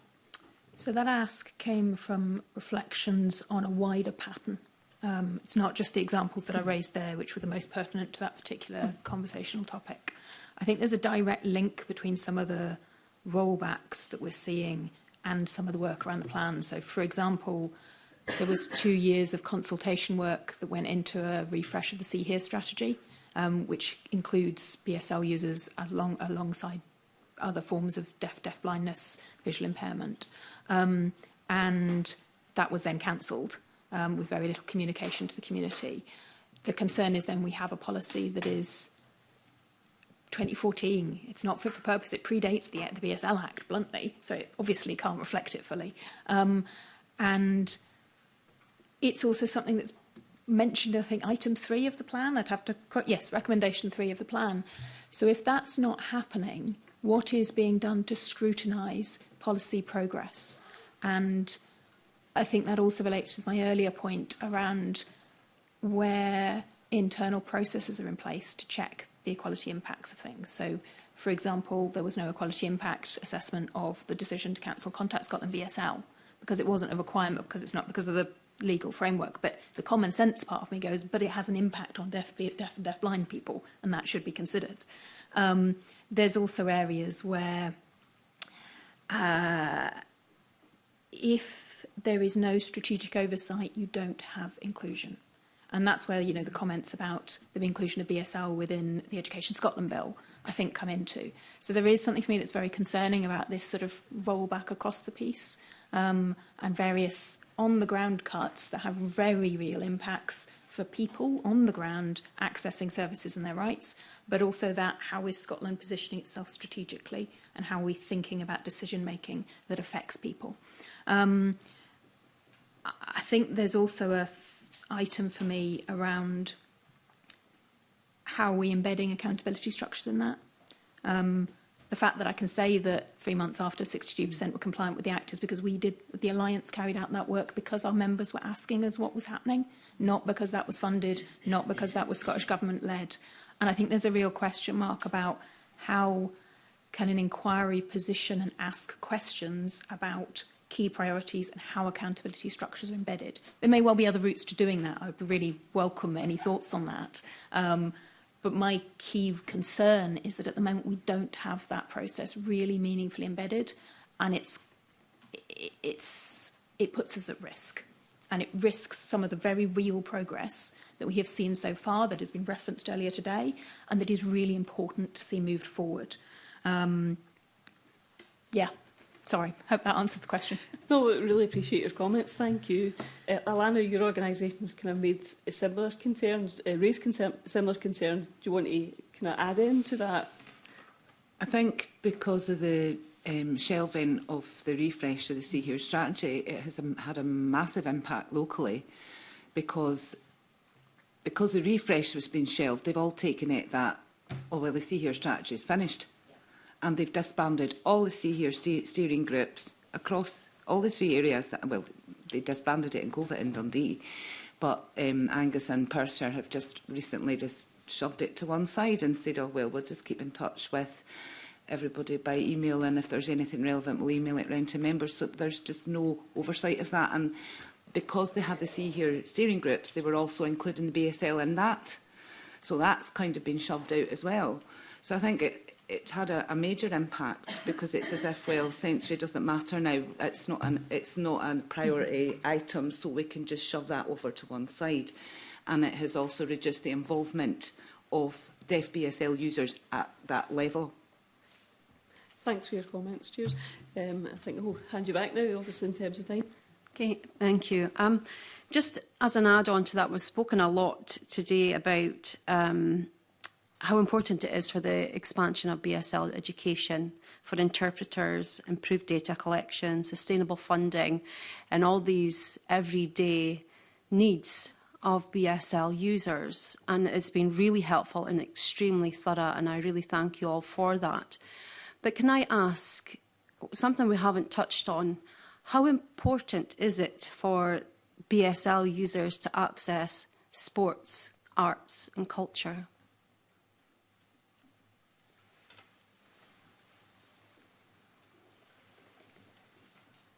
You're right. Before the first national plan, does mention sports, but the second plan doesn't. And it's a very important part of deaf community because people get excited, they are very involved in different types of sports. This year in November will be the Deaf Olympics. I wasn't sure if you're aware of that. So there are Scottish people who want to attend that. They've been doing fundraising, but it's been very difficult to get the funding to be able to attend that. You know, and that's just one example. But deaf people are very committed to going to sports, are very included in sports. But a lot of the mainstream sports, obviously communication's an issue. And so deaf people have the kind of own deaf sport groups, you know, definitely football and various other sports. They have their own teams. And there's obviously linked to that is the social aspect. You know, after they've played football, people are then getting together and socialising, and it's a deaf space, which is critically important for them. And deaf sports is a huge part of our deaf history and our culture. But when we're looking at culture, museums, for example, deaf people, you know, when you're at school, you're educated, you're talked about history and of various things. But there's deaf people, you know, they can't see themselves within that history. We were learning, you know, we need to learn from like the deaf clubs, and that's where we did learn, because you weren't learning from it in school where deaf people's place in history was, what our culture was, so that I could be proud of that. We weren't learning that at school, so you were getting that information at the Deaf Club. And BDA Scotland has then set up some tours, like deaf-led tours, all over Scotland. We're going out different places. They're learning about history, things that they never knew before because they didn't have that access. So we set up something at Holyrood Palace, which was the first time that a lot of deaf people had been along. It was a deaf person was leading the tour as well, which was fantastic for them to see. So they were learning from another deaf person and they were learning that history. And we need to see that becoming the norm, just not... It's like Scottish mainstream arts and culture venues as well. Deaf people have been accessing them so that they can learn about that history and culture, because both are important. And we need to know about who we are in our country and what our country, you know, has achieved as well, our history. So we need to know both deaf culture and, you know, Scottish culture. And a lot of museums now are having either they're booking interpreters or they have information in BSL on screens. So, yeah, I think that's been a huge advancement. Definitely in rural areas, though, we need to have some more of that. We need to have a bit more joined up working so that they are able to access arts and culture. Yep. That's it. Thank you. Well, thank you so much. That brings us to a close of our first panel. Can I ask members if they've asked everything that they wish to? And as our panel members, is there anything else you would like to add before we close? Alana. We didn't really touch on access to justice, and that's a massive issue at the moment for deaf community. First of all, through legal aid, and it's through regulations set by the Scottish Government, there is nothing paid in retrospect. So for a first appointment for a deaf person to ascertain if they're eligible for legal aid, they have to have an appointment with a solicitor and fill in the form. But there is no funding there to pay for an interpreter, so most of the time they can't access an interpreter unless they can find someone to go along with them who may not be able to sign to the adequate level. And that's especially difficult in civil cases, particularly. In courts, we see a lot, they're very mindful of booking interpreters in criminal courts for witnesses and accused and so forth. But in civil cases, particularly things around divorce, and when we work with women who have experienced gender-based violence and domestic abuse, and we're the only service in Scotland to do that, with specific advocacy workers who are qualified IDAs, and they're the only ones in Scotland as well, we are seeing difficulties in civil courts booking interpreters because they just don't seem to be aware, or they don't seem to think it's important. Again, probably going back to their local plans as well. So there needs to be a bit of scrutiny there, I think. I had one of my advocacy workers forced by a sheriff to communicate something that was being set down as an access I don't know what you would call it, but it was part of the interlocker of how the access would happen for this child between two deaf parents.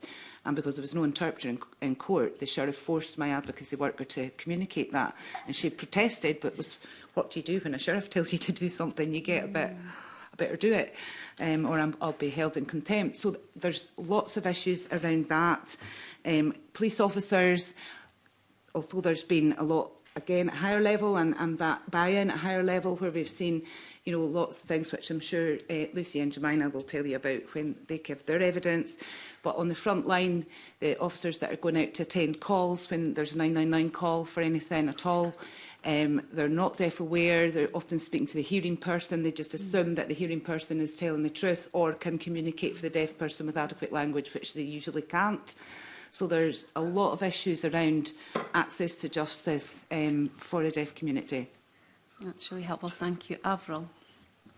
Looking into that, when we're talking about justice, we have the BSL JAG, which is the BSL Justice Advisory Group, which is still in progress, and I'm involved in that.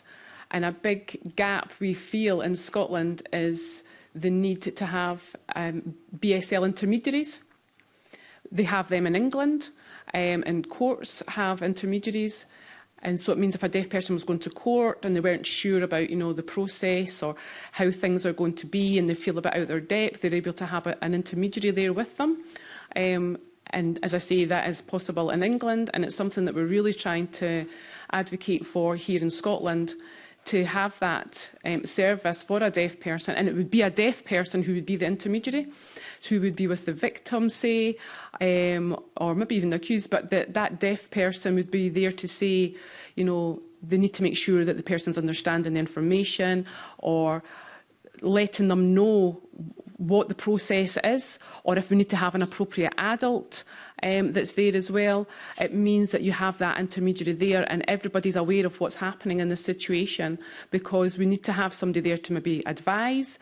As we say, as Alana's mentioned, legal aid is an issue, trying to get legal aid in the first place. So I think that is really something that we need to set as a priority, looking at deaf intermediaries, because I think it is something that we need to be having in place right now in Scotland. Thank you for that. That's a great crossover, because our previous inquiry for the last 3 weeks has been on legal aid. Hannah, please. As a final comment, I want to say I really welcome the attention that could be brought to some of these issues by this inquiry, and ask whether there would be any plans for a comparative attention and scrutiny after the midpoint of the plan reporting in 2026-27, either for the National Plan Progress report to Parliament or for local plan intermediary points. And that would particularly be with a view to strengthening some of those calls for meaningful, measurable progress reports. Thank you. Thank you. That's really helpful. Certainly take note of that. Okay. Thank you all again for today. We're now going to go and suspend briefly for a changeover of witnesses. Thank you.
I would now like to welcome our second panel of witnesses today, Professor Jemina Napier, Chair of Intercultural Communication, Heriot-Watt University, Lucy Clark, Deaf Domestic Abuse Researcher, Advocate and Trainer, and Rachel O'Neill, Murray House School of Education and Sport, University of Edinburgh. You're all very welcome. As with the first panel, we have not scheduled a break, but please indicate to me or the clerks if you would like a short break. So it's still good morning and welcome to the Scottish Parliament and this Equalities Committee. It's good to see you.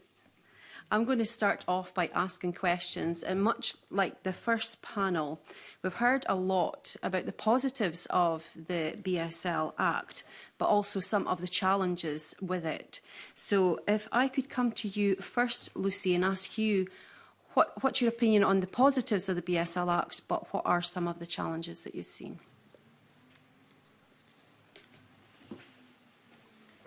I mean, for the BSL Act, I think is a positive thing, but there are still a lot of barriers. We've not seen... I think the positives I've seen, I feel that I'm included now. I feel more included. It's because it is a language, but it is a part of the culture and it's a part of who I am, who my identity is. And without that deaf identity, we don't know who we are. We don't know what the expectations are going to be for people. But now I feel that it's empowered us. It's given us a voice to go out there into the world. And we now know that we have that backup of the right to access to inclusion, to communication, to be part of the society. That's great. What are some challenges you think there are with the BSL Act to implement some of the actions?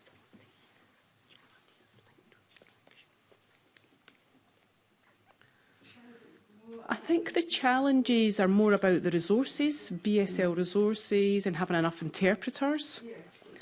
English is not our first language, and so it's not just me. Obviously, there's other deaf people as well. It's also immigrants coming into the country. English is not their first language, so they're maybe deaf from another country. So we need to work with them, teach them BSL.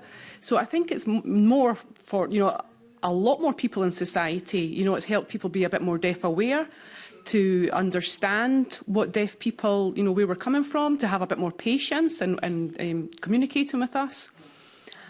And also from listening to us from our perspective of growing up as a deaf person. I'm not disabled, I'm deaf. And just to show people that we are normal, just the same as everybody else. It's just a language that is different. And it's really just kind to advocate, or speaking to people about how to communicate, by maybe lip reading or writing things down is a good backup, but signing BSL is my first language and the preferred way I would want to communicate, but looking at other ways that, people out there can communicate. Thank you. I'll come to you, Jemina, please. First of all, thank you very much for the opportunity to give evidence, and also for agreeing for Lucy to come with me, because we've worked in collaboration a lot, so I didn't feel comfortable coming without her when we're talking about the justice issues. But to your general question, I think, of course, having the BSL Act gives recognition to the language status of the deaf community. It means that we, like Lucy said, we can empower the deaf community to have their rights recognised, to access services and education, and just participate in society using their first or preferred language. And it raises the profile of BSL, so I think it does empower not just deaf people themselves, but the people that work with them, whether it's public services or, for myself, a university. So we can actually then also advocate and say, well, I don't know if you're aware, but actually people's rights to use BSL has been recognised by the Parliament, by the Scottish Government, and so therefore it kind of gives us a bit more teeth perhaps than we had 10 years ago, but I don't know if it's got enough teeth yet. Okay. And I think primarily the reason for that is because translating the sort of philosophy of having the Act into the national plan is one thing, but it's actually the national plan, implementation of the plan, I think, is where we're facing the barriers because of lack of funding, to be honest, because we're relying on local authorities, public services, etc., to draw on their own resources. There's not any additional funding that's been given, so there's an expectation for promotion of BSL, and we talk about Scotland being the best place to live, work, study, visit as a BSL user. But if there aren't the extra resources given, then it means that different authorities or public services who are already feeling the pinch financially are not going to prioritise the provision of BSL, I think. And that's, I understand that for critical services you have to focus on that. So I think that there's not necessarily that synergy between having the Act, having the national plan, and then actually making that difference in everyday lives. Thank you. And to you, Rachel, the positives, opportunities perhaps, but the challenges.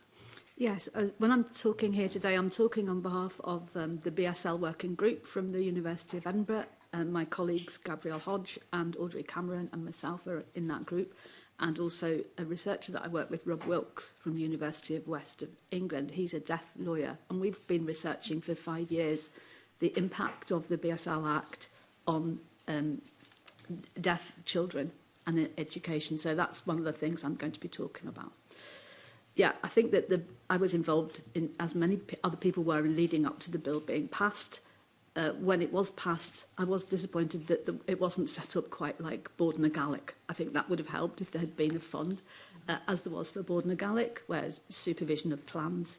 However, we have seen from my own work with Rob in 2021 and the Alliance's work, they're taking on the job of looking at the progress with the plans, even though there wasn't actually a structure or a system for doing that. It should be funded, as Hannah made clear earlier. So there have been many positives. In the world of deaf education, we're starting from a point where the workforce is not very skilled in the language and generally feel that many of them feel that BSL won't be needed very much in the future because the progress with early diagnosis and speaking and listening is going well. However, it's not going so well, as you know, with the NHS Lothian situation and many audiology clinics across Scotland and the UK. They are missing a lot of deaf children. There's children arriving late into the UK who haven't had any access to any language very often. So those positives of the Act haven't yet transferred into education. The local plans, the local BSL plans, to start with, the first round didn't really mention what happened in the classroom. And that was because of guidance from, I think, the Equality Unit, I think. So it focused more on things like trips, transition to adult life. It didn't focus on teaching and learning. The second plan was a little bit better because it mentioned the level of teachers of deaf children. However, the way that was worded in point 17 of the plan, it said that teachers of the deaf should aim for SCQF 10, which is real fluency in the language. But it didn't say how many, by what time. There was no monitoring involved. That target wasn't very smart. So fortunately, at the moment, we've got the consultation going on about teachers of deaf children competencies. And in there are some targets, and they might not be as good as we want them. But one of the things it says is that every local authority in Scotland should have at least one teacher of deaf children who's got SCQF 6. That's not real fluency, but it's better than what we have now. Over the last year, I know of 2 or 3 occasions where deaf signing children have moved into rural areas and their teacher of the deaf has got SCQF 3 or 4. They can't teach them. So this consultation, I think, is coming at a good time, and it builds on the work of the BSL Act and the second national plan. It makes it more definite. Okay. Thank you. We've heard that Contact Scotland BSL has been a positive achievement of the Act, but it has faced potential closure twice, and we've had feedback that it just seems in a quite precarious situation sometimes. Can I have your views on that, please? Can I come to you, Lucy? So about Contact Scotland, yeah. I mean, it's a very useful service for me. I mean, I grew up in England and I didn't have access until I came here. I see a lot of positive attitudes in public services. When I ask for support and help in BSL, I get that. They'll tell me that BSL Contact Scotland's available. They showed me how to use it, if there's any medical issues. Same with other deaf people as well, or issues at school with your kids or whatever it may be. You're able to use Contact Scotland to use that as a form of communication, much better than the old Type Talk service where you had to use English. You had to type the words of what you wanted to say. So it means that I can use my language to communicate. So it means I can access, the communication is much easier with other people. So I feel that service is definitely a benefit to the deaf community. Would anybody else like to come in on that?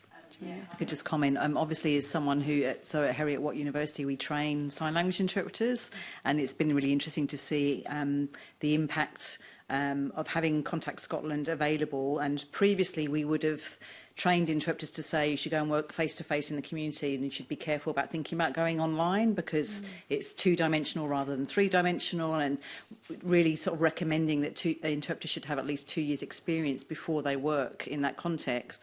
But with the impact of COVID, everybody's used to communicating more online, and I think what we've seen is more uptake from deaf people feeling more confident to communicate online, and actually maybe feeling more confident to use a service rather than sort of being suspicious if there's a remote interpreter somewhere and we don't know who they are, and maybe not feeling like they have as much control.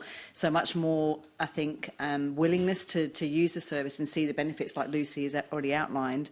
But also now we've also shifted the way that we train interpreters to say, OK, we do still think it's really important that you get experience working in the community face-to-face, but because there's much more acceptance about communicating online, we're now strategically focusing on training interpreters to be ready to go and work for organisations like services like Contact Scotland when they graduate, because we actually see that there's increasing demand in that area, and the threat of closure, like you mentioned, I think has really got the deaf community worried, because it means that anyone can pick up a phone and call NHS 111, and so Contact Scotland means that deaf people have the equivalent experience, they have an equitable experience. So to take that away means they don't have that opportunity to literally just go, I need to contact someone right now, rather than saying, well, I can make an appointment in 2 weeks' time and find an interpreter.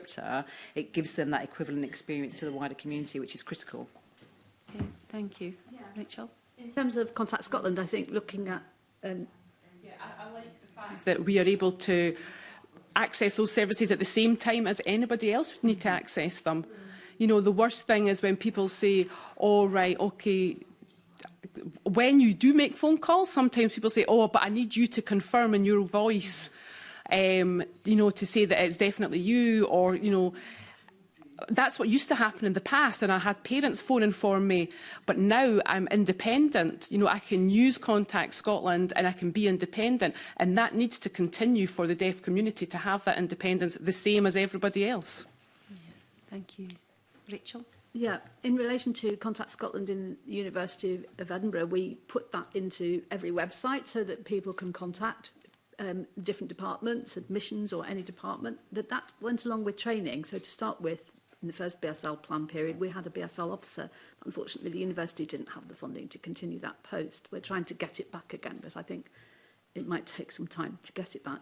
I think the training about how to work with Contact Scotland is very important, and also for young people and children in schools, that they need to know how to use it. And I haven't yet seen a lot of that happening in schools. Okay, thank you. We're now going to move on to questions from Maggie Chapman, please. Thank you. Good morning to the panel, and thank you for joining us this morning. I'm interested, we've started talking about the national BSL plans, and I'm interested in the views of the second plan. We know that it recognises key issues for many BSL users, but there are concerns that it lacks focus. It doesn't have measurable goals, timescales. You've already alluded to some of this in your opening comments. But there's also a criticism that it was watered down compared to the draft that people saw initially. So really, if I can come to Lucy first, just your views of the second national plan. I think I'm going to hand over to Jemina to answer that question, because I'm still fairly new to this. So I think obviously Jemima's been around a lot longer with those plans, so I think she'll probably have a better view on that. So sorry, Jemima. That's fine.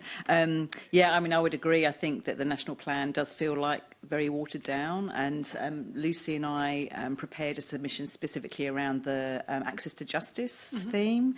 My colleagues from Heriot Watt will be coming on another date, I believe, to talk more generally about other issues. So we wanted to kind of really focus on the access to justice theme.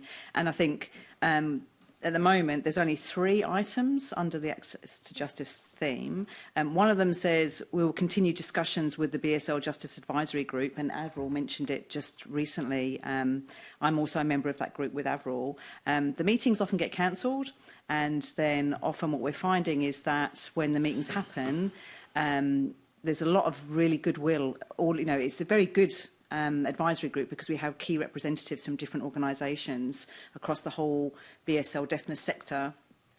But I think what we're finding is that a lot of the discussions that we have are very positive and we have actions, but it seems to me that the people from the Scottish Government side are under-resourced. So what's happening is they're coming back to the meetings and saying we haven't been able to do this yet, we haven't been able to progress this yet. So, for example, we've talked about, there's been a paper around making a proposal for law reform to allow deaf people to serve as jurors, which has already happened in England, for example. So now deaf people can serve as jurors, whereas here in Scotland, I know Lucy's had this experience, when you get called for jury service, you automatically get told that you're excluded because you're deaf. And I've done a whole body of research to show that there's no impediment to the integrity of the jury deliberation process to have deaf people and interpreters involved. So we've had discussions in the advisory group about that, and everyone's agreed that it would be, it would fit the spirit of the BSL Act to promote use of BSL, but it's not gone anywhere. And I think that's a lot of the time it's because of the resource available in the Scottish Government. So it's all very well to have this in the national plan, but then it's not actually going to take any work forward. And the 2 other items have been discussed in that advisory group. So the training of BSL intermediaries, which Avril has also mentioned. Alana also mentioned the need for qualified independent domestic abuse advisors. So there's only 3 in Scotland at the moment. They're all hearing, they're not deaf. They're BSL users, but they're not deaf themselves. They don't have the lived experience of being deaf. And then the last item is support public bodies within the justice sector to explore ways in which BSL support can be accessed more efficiently. Again, it's quite vague. It's like support access in what way, who's going to take responsibility for it, where's the accountability. So I do think that the national plan could have more specific targets, more specific monitoring, and because we don't have an advisory group like they have now in England with the BSL Advisory Board, with their Act, I think there's perhaps a lack of accountability in that sense. And the Justice Advisory Group's supposed to have accountability, but only for those specific 3 items in the plan. And the rest of the plan, obviously, then is devolved to other areas. So we don't have a sort of central oversight, I think. Thanks. That's really helpful.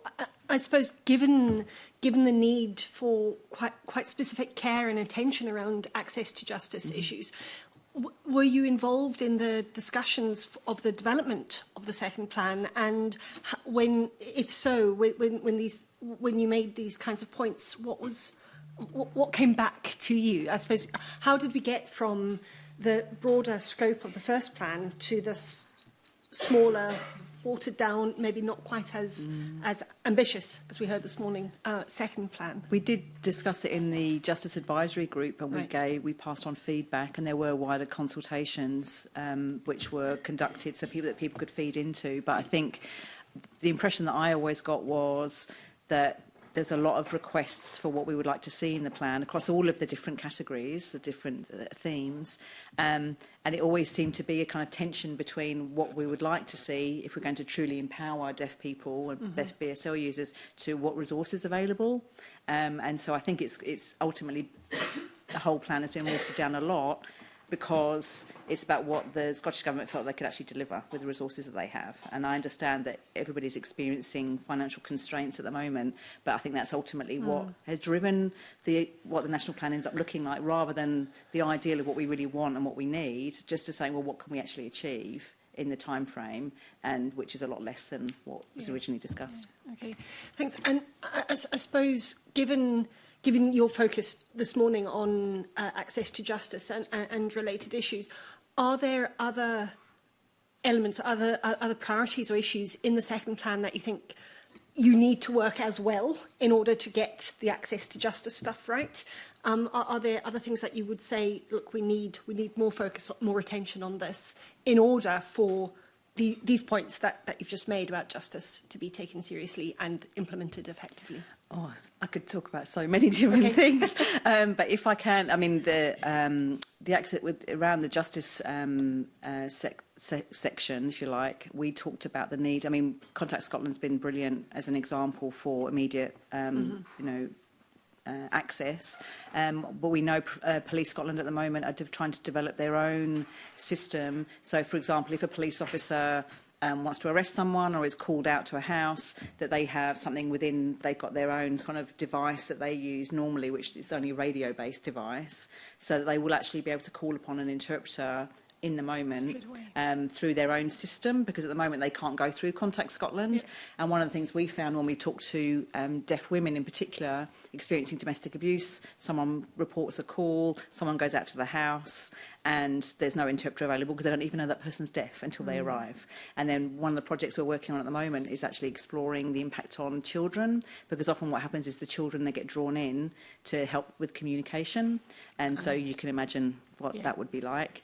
So I think then there needs to be, if we're looking at sort of the police service, how can we alert the police that a caller or someone making contact is deaf, and for them to understand what provisions are available for them, to then we have an interpreter at the end of the phone, or we have a deaf intermediary like Avril was talking about, and at the moment I think so much of the focus around whether it's access to justice, whether it's other parts of the plan, so much of the focus is around providing interpreters to give access. But actually, I think we should also be talking more about training up deaf people to work in public services so they can provide support directly in BSL. Because the thing is, providing interpreters, and I'm an interpreter, so I'm kind of criticising myself in this way, but interpreters can provide a sort of an illusion of inclusion, because a lot of people think that having interpreters there means then deaf people get access. And of course they get more access than they would have done without an interpreter. But sometimes, as Avril commented, having deaf people with lived experience there providing services directly or providing support directly and having the qualifications and the expertise just will enhance that experience and the access to public services in that sense. Thanks, Joanna. That's really helpful.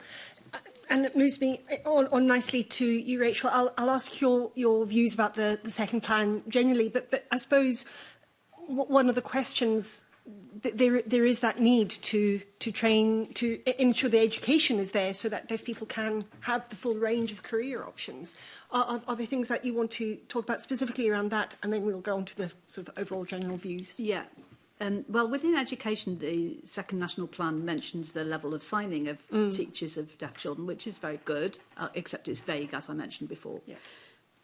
But there are other groups of people who perform a very, very valuable role in deaf education, and they're really badly paid and not acknowledged. And these are deaf support workers. Many local authority services have deaf support workers. Sometimes they act as deaf role models, informal BSL tutors. They sometimes take part in early years teams, because early years is terrifically important in deaf education. Children get diagnosed at birth very often. So the families are meeting people from the deaf education team from 1 month old or several weeks old. So these support workers don't have a proper pay. They don't have any training course. They don't have a career structure. And they're generally regarded as valued, but low status. And if you think about what they do, it's quite amazing. For example, if you go to schools where there is a resource base and there's a number of deaf children, there will be children there who have experienced language deprivation, some extremely severe. It's the deaf support workers who do the job, the labour, of bringing those children in to signing and to develop a first language, which is a near miracle that it happens, but they're not rewarded for it. The teachers around them might have SCQF 4 BSL and be teaching and getting paid a good wage for being a teacher. But it's the support workers, the untrained and unqualified largely. So I feel that group really needs a proper career path. As well as BSL teachers, we don't have BSL teacher training going on in Scotland for BSL tutors who want to work in colleges, and we don't have this support worker course. I think there is a possibility we may get school teachers who are able to teach BSL, for example, through the one-year PGDE course for graduates who've got deaf studies as part of their degree. I'm more concerned about the younger children particularly, and the fact that language deprivation is unfortunately all too common, as we have seen in Scotland. You know, children are moving across Scotland to get to well-resourced schools such as St Roch Secondary, because it isn't available locally. So those staff, those low-paid, often disregarded staff, I feel need to be recognised for what they're doing, which is extremely valuable. Thanks. And does the second plan even attempt to address those things, or is it largely maybe not silent on it? But there is a bit of an emphasis on early years. I mean, Rob Wilkes and I, when we did our research in 21 and 22, we did first of all look at the national local plans, and then in the second phase we interviewed people from across the education sector, both in Wales and in Scotland. We wanted to learn about Welsh and Gaelic because we felt that those were successful examples of language revitalisation. And from Wales, we met some very interesting examples of preschool playgroups which had been going for 50 years and successfully brought children into learning Welsh at home and with their parents. We thought there was a good parallel there. And we were very pleased leading up to come on to your wider point. We were pleased leading up to the second plan that we were consulted. Max Barber was the civil servant. They listened to what we said in our research, and the draft plan we were delighted with. In fact, I said to Rob, don't tweet about it so much, because we'd really got a lot of points across very successfully from the research we'd done. But then when we saw the final version, we were really disheartened because it had been changed dramatically. And one of the points was actually not just financial, I think, but also possibly ideological, and that is point 15, where right in the middle of saying that we need to have BSL in schools, it said, well, of course, there is the presumption of mainstreaming. Now, if you're going to have BSL used in education, you do have to accept that there will be settings where deaf children come together, just as in Gaelic medium education. And so right in the middle of the national plan, there's this sort of warning saying, of course, we have to go to our local school. BSL won't work like that. Those children are not going to learn through BSL if they're all in their local school. And in fact, the levels of communication support worker BSL skills is low. Teachers of deaf children have not yet raised their levels of BSL.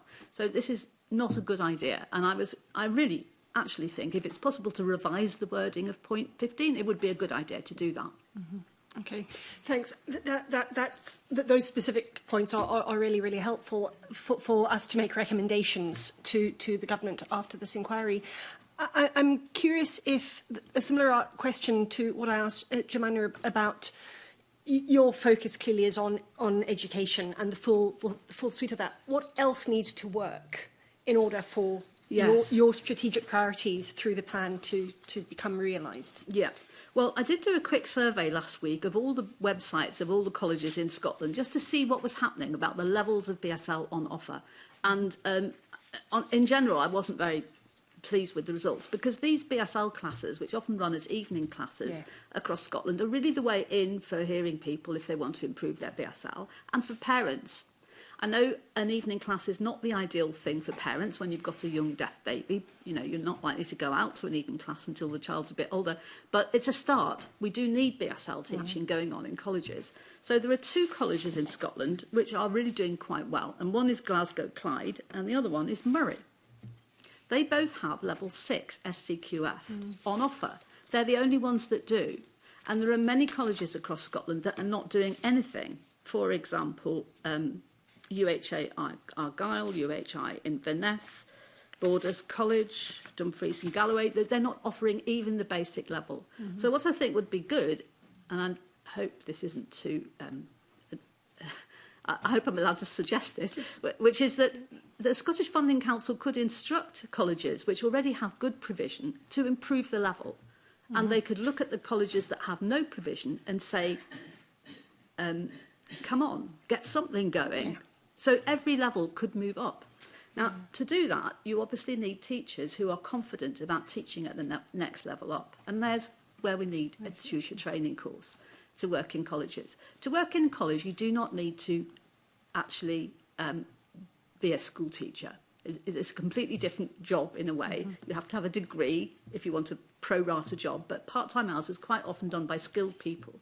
So these BSL tutors could teach at higher levels with a training course. And that's how the engine could start up to improve the level of the teachers of deaf children. That would be a very good thing. It would help parents who currently can't access BSL classes. I would like to see those deaf tutors going into people's homes and running local classes for parents as well, because I think that basically that group that I talked about first is probably the most important for children. The deaf support workers and BSL tutors, they need to know about child development. They need to know about bilingualism and how to work in a team with early years. So, yeah, I think the colleges could do more with a bit of a plan. Okay. No, that's helpful. Thank you. My final question, off the back of some of the discussions we had in the earlier panel, there's a sense that the National Advisory Group, the NAG, would, if we had a part 2 version of that, that would help drive the national plan forward. It would maybe help for some of the development of some of the issues you've highlighted to be implemented now rather than wait until Plan 3. And I just wondered whether any of you had any views on that as a way of driving development of the national plan. I don't know. Jemima, do you want to come in first? Yeah, yes, thank you. And exactly, I made the point earlier about that kind of accountability. Yeah. And I think the problem at the moment we see is that the accountability has devolved to all of the different sectors. So, the justice part of the plan, it's the Justice Department, the education part, etc., etc. But I think if you had a centralised advisory group that involve representative organisations, representatives of the deaf community themselves, then they can then hold those different departments to account. And I think that's the problem is that, and it might well be that there's some work that can happen that could actually benefit across the different elements of the plan, because otherwise I think what's happening is you have the different departments working in silos. So the Justice Department is working on their 3 points in the plan, and then, the health area, they're working on their points in the plan. But if you had an advisory group, they would have the oversight of the whole thing, and then they would be able to go to the different departments and also identify where there's work that they could be doing together and actually tying them up together. And I think that's what we're missing at the moment, is that kind of central oversight. So everyone's getting on and doing their own thing, which is great, but how are we actually coming back together and saying, well, what's the progress on this? So I mentioned the Justice Advisory Group earlier. I don't know if there are equivalents for the other parts of the plan, the other sectors, and we're able to progress so far, but do the other parts of the other sectors know what we're doing? So I think that it would be critical. Okay, thank you. Rachel, do you want to? Well, I think that there is, an advisory group or a work implementation group that we've never seen any minutes. And I feel like to be accountable, first of all, we need to put that on the website and see what's happened, which organisations are there, and how much money is being spent on which things. It's like this happened with the first plan. When we reviewed the first plan, Rob and I noticed that there wasn't any accountability. There's still nothing. So I think an advisory group or a working group, or like in England, a BSL board, that seems to be having more clout. And next week I'm talking to the BSL board, which is connected with the Cabinet Office, about GCSEs in England in BSL. So, they seem to be having some impact. This committee is extremely helpful. It's a good way because it's properly documented. But on the websites, I don't see good coordination yet. Okay. If I could just add to that. I think, absolutely right. And I believe that some kind of working group was established.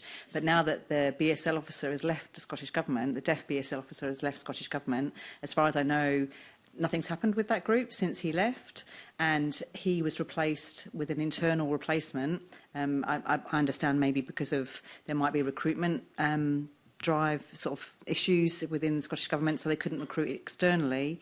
So they recruited someone internally who's not deaf and doesn't use British Sign Language and doesn't have contacts in the deaf community. So I believe that they have someone nominally in the BSL officer role, but not someone who's really going to take things forward. So from my understanding, nothing's really happened with that group. It was only established recently with the implementation of the second plan, and then nothing's happened with it because the person who was responsible has now left. Okay, thanks. Conscious, just wondering if Lucy wanted to say anything about the second plan. Yeah, kind of the same principles. I would really like to see more deaf professionals employed, you know, in a variety of roles. And I can still see that deaf people, the opportunities for deaf people is much better than it was 10 years ago, which was great. And we do have interpreters and communication support workers in mainstream education, which is great. But we need to build the relationships between everybody. I mean, I'm from a hearing family. I'm the only deaf person. So my niece learnt to sign, and then that me felt that I was really appreciated within the family. She understood my language and who we are. So it's having those. It's really important for deaf people within hearing families to see that every day, to see their language, to see people being able to communicate with them.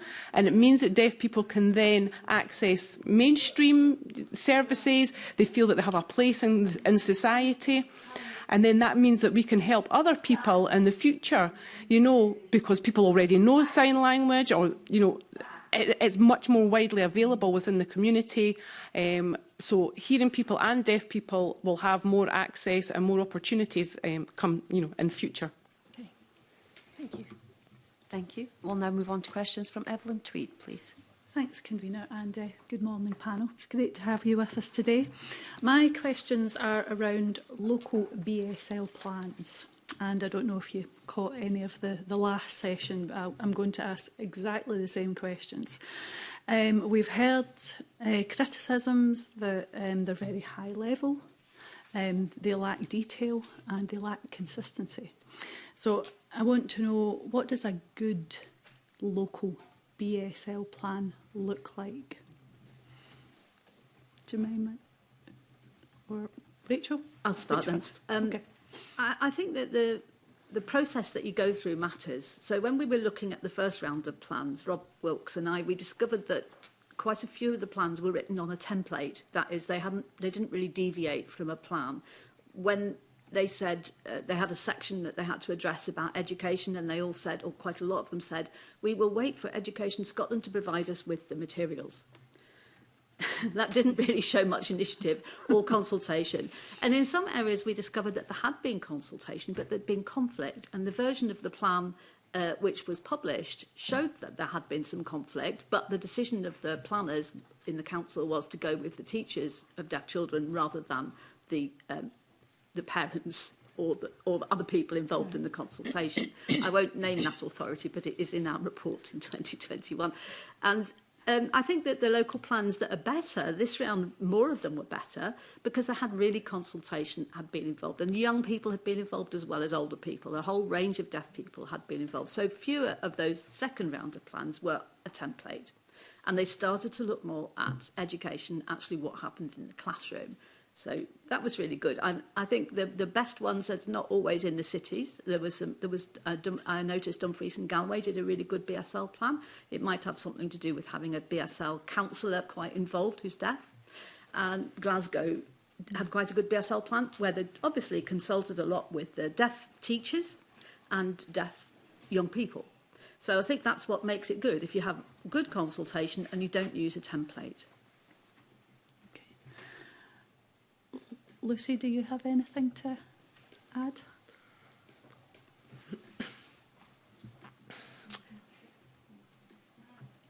I mean,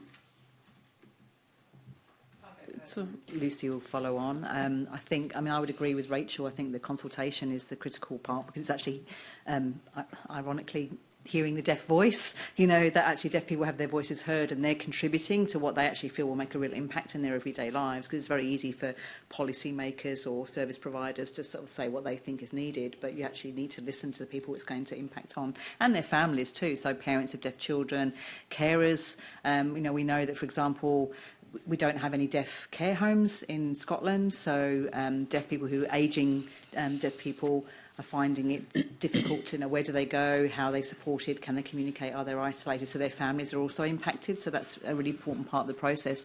I think what we found, speaking from my experience in doing the Heriot-Watt University plan, being involved in that, we had a consultation and we realised that our first plan was much too ambitious, that it was probably a bit too vague and it was too ambitious. We tried to we had a whole list of things that we're going to do all of this amazing stuff, and I think there were 40 points or something ridiculous. And then when we actually came round to review it the second time, we said we need to be more realistic. Time, resources, what's achievable. I mean, anyone who knows anything about the university sector will know it's very bureaucratic, and so we have to go through various committees and get things approved. So with our second plan, we try to be more realistic. We reduce the number of actions down, and we try to be as specific as possible with timelines, what was achievable, rather than we will promote BSL through the university's websites. We try to be much more specific and say we will make sure that there's BSL on the front page of the landing page and things like that. So I think that the best local plans are those that have had consultations but have also been really specific. And I think smart objectives, you mentioned that earlier on, Rachel, about what is achievable within a time frame and what's realistic. Lucy? At the same time as well, I think the deaf community needs a bit more time to understand about what's actually going on. Because a lot of people say, I give them my feedback, but we don't know what's happening. They want to know what's going on in the plan. You know, it's like we need to have interpreters booked. We need to see what's happening. So I think sometimes it's stressful for the deaf community. They maybe don't feel confident in being able to give their views, but then when they do, it's how is that then related and how will they know what's going to happen? And they maybe don't feel confident speaking to maybe somebody, say, from a council, but they feel more confident speaking to me. So I can take that information and feed it back on their behalf.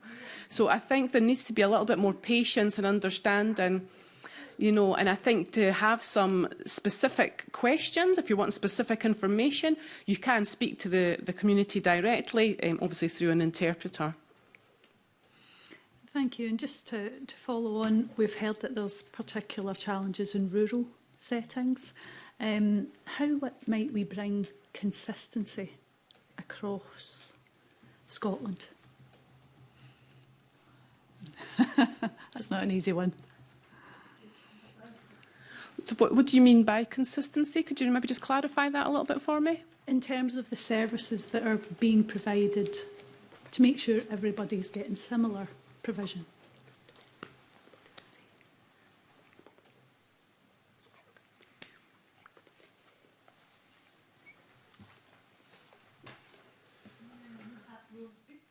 I mean,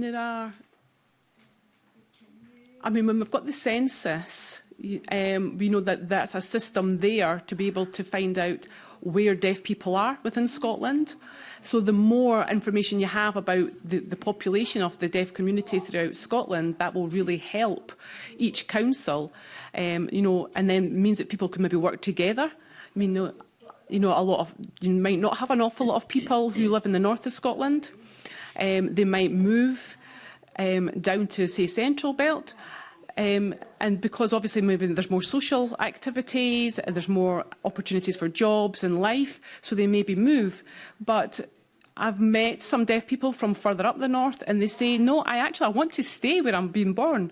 But there's no services, there's no interpreting services, the council are not providing what I need. You know, I can't access courses at colleges. You know, it really needs people to work together in more local settings so that people can, you know, stay in their hometowns. And there's also regional variations within BSL. So everybody doesn't sign the same. There are variations. And so that can be, you know, we're needing to look to find the people who have the skills, who can communicate with the deaf people in that area. You know, I think having the Act has been great, but I think we could do some work on how we actually make the plans better, make better use of the plans and the information that we have. Yeah. From Lucy, I think absolutely right. And we know that in the last Scottish census of 2022, there was a question specifically about do you use BSL? And we know that from that census, there were 6,500 people reported that they use BSL in Scotland who are deaf themselves. But there was over 100,000 who say that they use BSL on a regular basis. So we do know roughly what the deaf population is in Scotland. I was involved in leading a census of sign language interpreters a few years ago, and what we found is that there's only, according to the National communications register for BSL interpreters for the UK-wide register. There are 88 registered interpreters living in Scotland. According to the Scottish register, there are 62.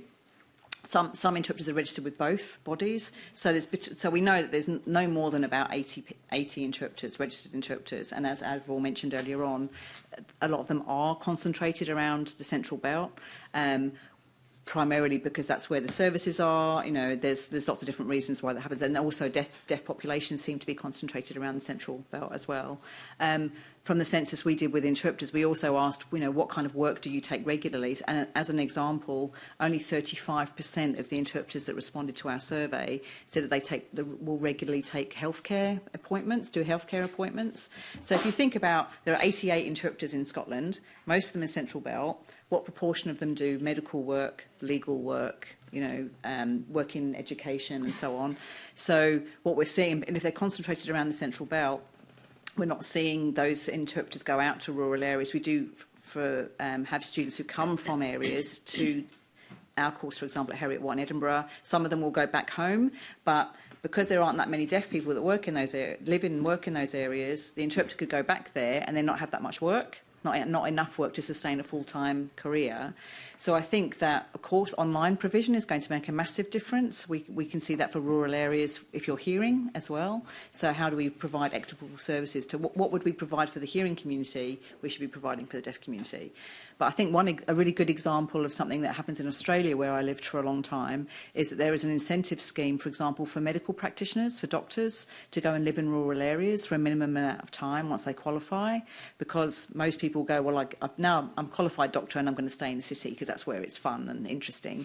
So the Australian government has incentivised healthcare professionals to go and work. I think it's up for 3 to 5 years, depending on the actual role that they have. And I think something like that could work here too, for interpreters, for other people who, whether it's BSL teachers, to actually have some kind of incentive scheme where people could go and live in rural areas.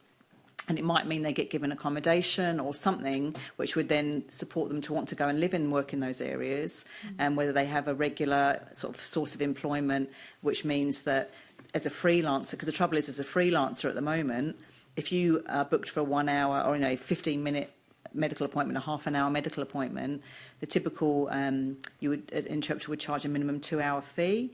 But if you only get one 15-minute appointment every couple of days, that's not sustainable for people to pay their bills.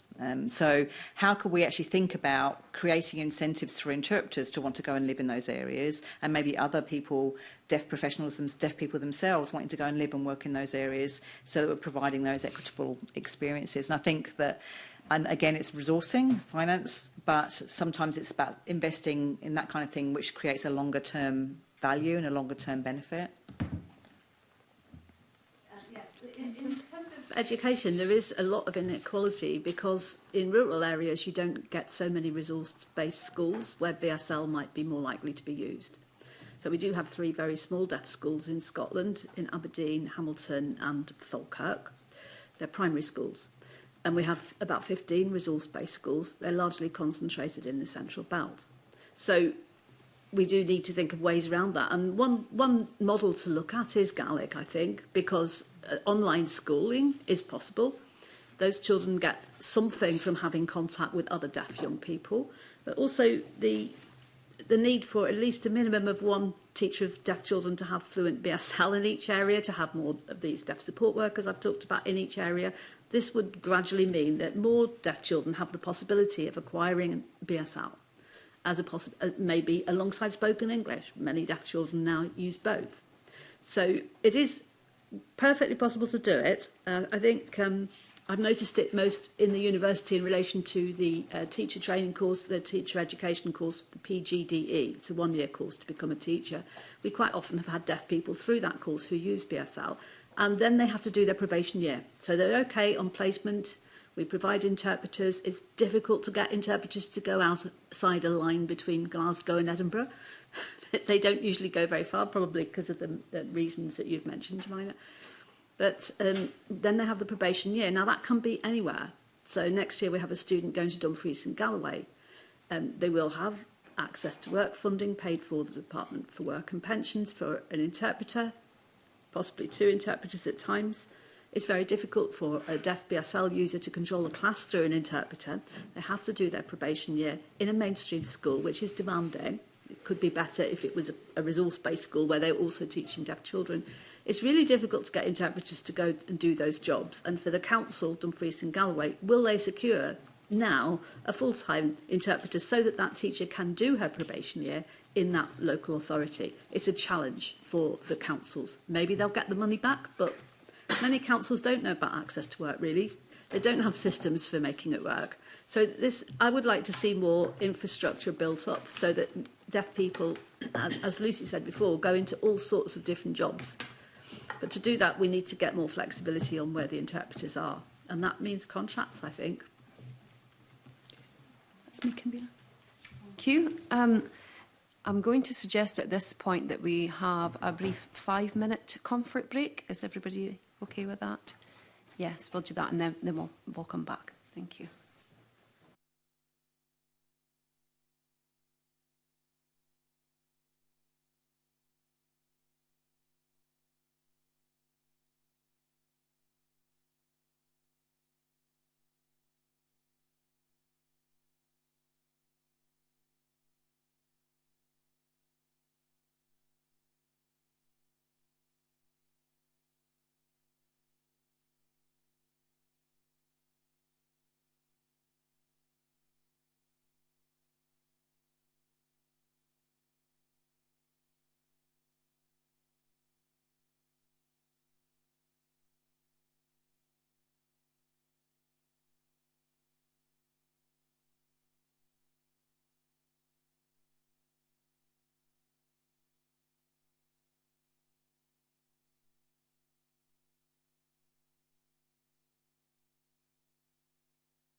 Thank you and welcome back. We're now going to move to a question from Tess White, please. Thank you. So my question, if I may, is to Lucy. So we've just covered a question about rural exclusion and the support services in rural areas. And so people normally in rural areas do experience a sense of isolation, linguistic exclusion, social exclusion. And in terms of domestic abuse cases, you said that we've only got 3 BSL trained domestic abuse advisors in Scotland. May I ask where those 3 trained advisors are located?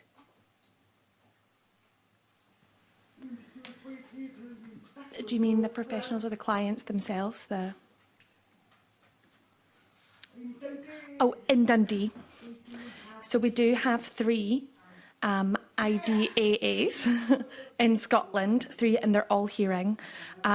So sign language wasn't their first language. Their first language was not BSL. We've got one who is a CODA, whose parents were deaf. So we've just got 3, and that's in Dundee, and that's not enough to cover the rural areas as well. So we might have 1 or 2 who are able to drive to the more rural areas to meet the clients and visit them in their localities, but where there's no interpreters specialised in domestic abuse in rural areas, because most interpreters do not feel comfortable dealing with those situations because they haven't been trained in it, and they're not sure about the police approach. They're not sure about the resourcing, what there is to give to the client. There's lots of question marks that hang over these sorts of cases, so we do need more interpreters in rural areas and more deaf IDAs who are trained, and people who have been through the lived experience that can become that representative in Scotland. But the issue is, where is the funding for that? So, Lucy, only 3 in the whole of Scotland? And those 3 are located in Dundee? Yeah, that's right. They're all based in Dundee. OK, thank you. And my second question to Lucy is there any monitoring or measurement of people, and especially women, who experience domestic abuse who are also deaf?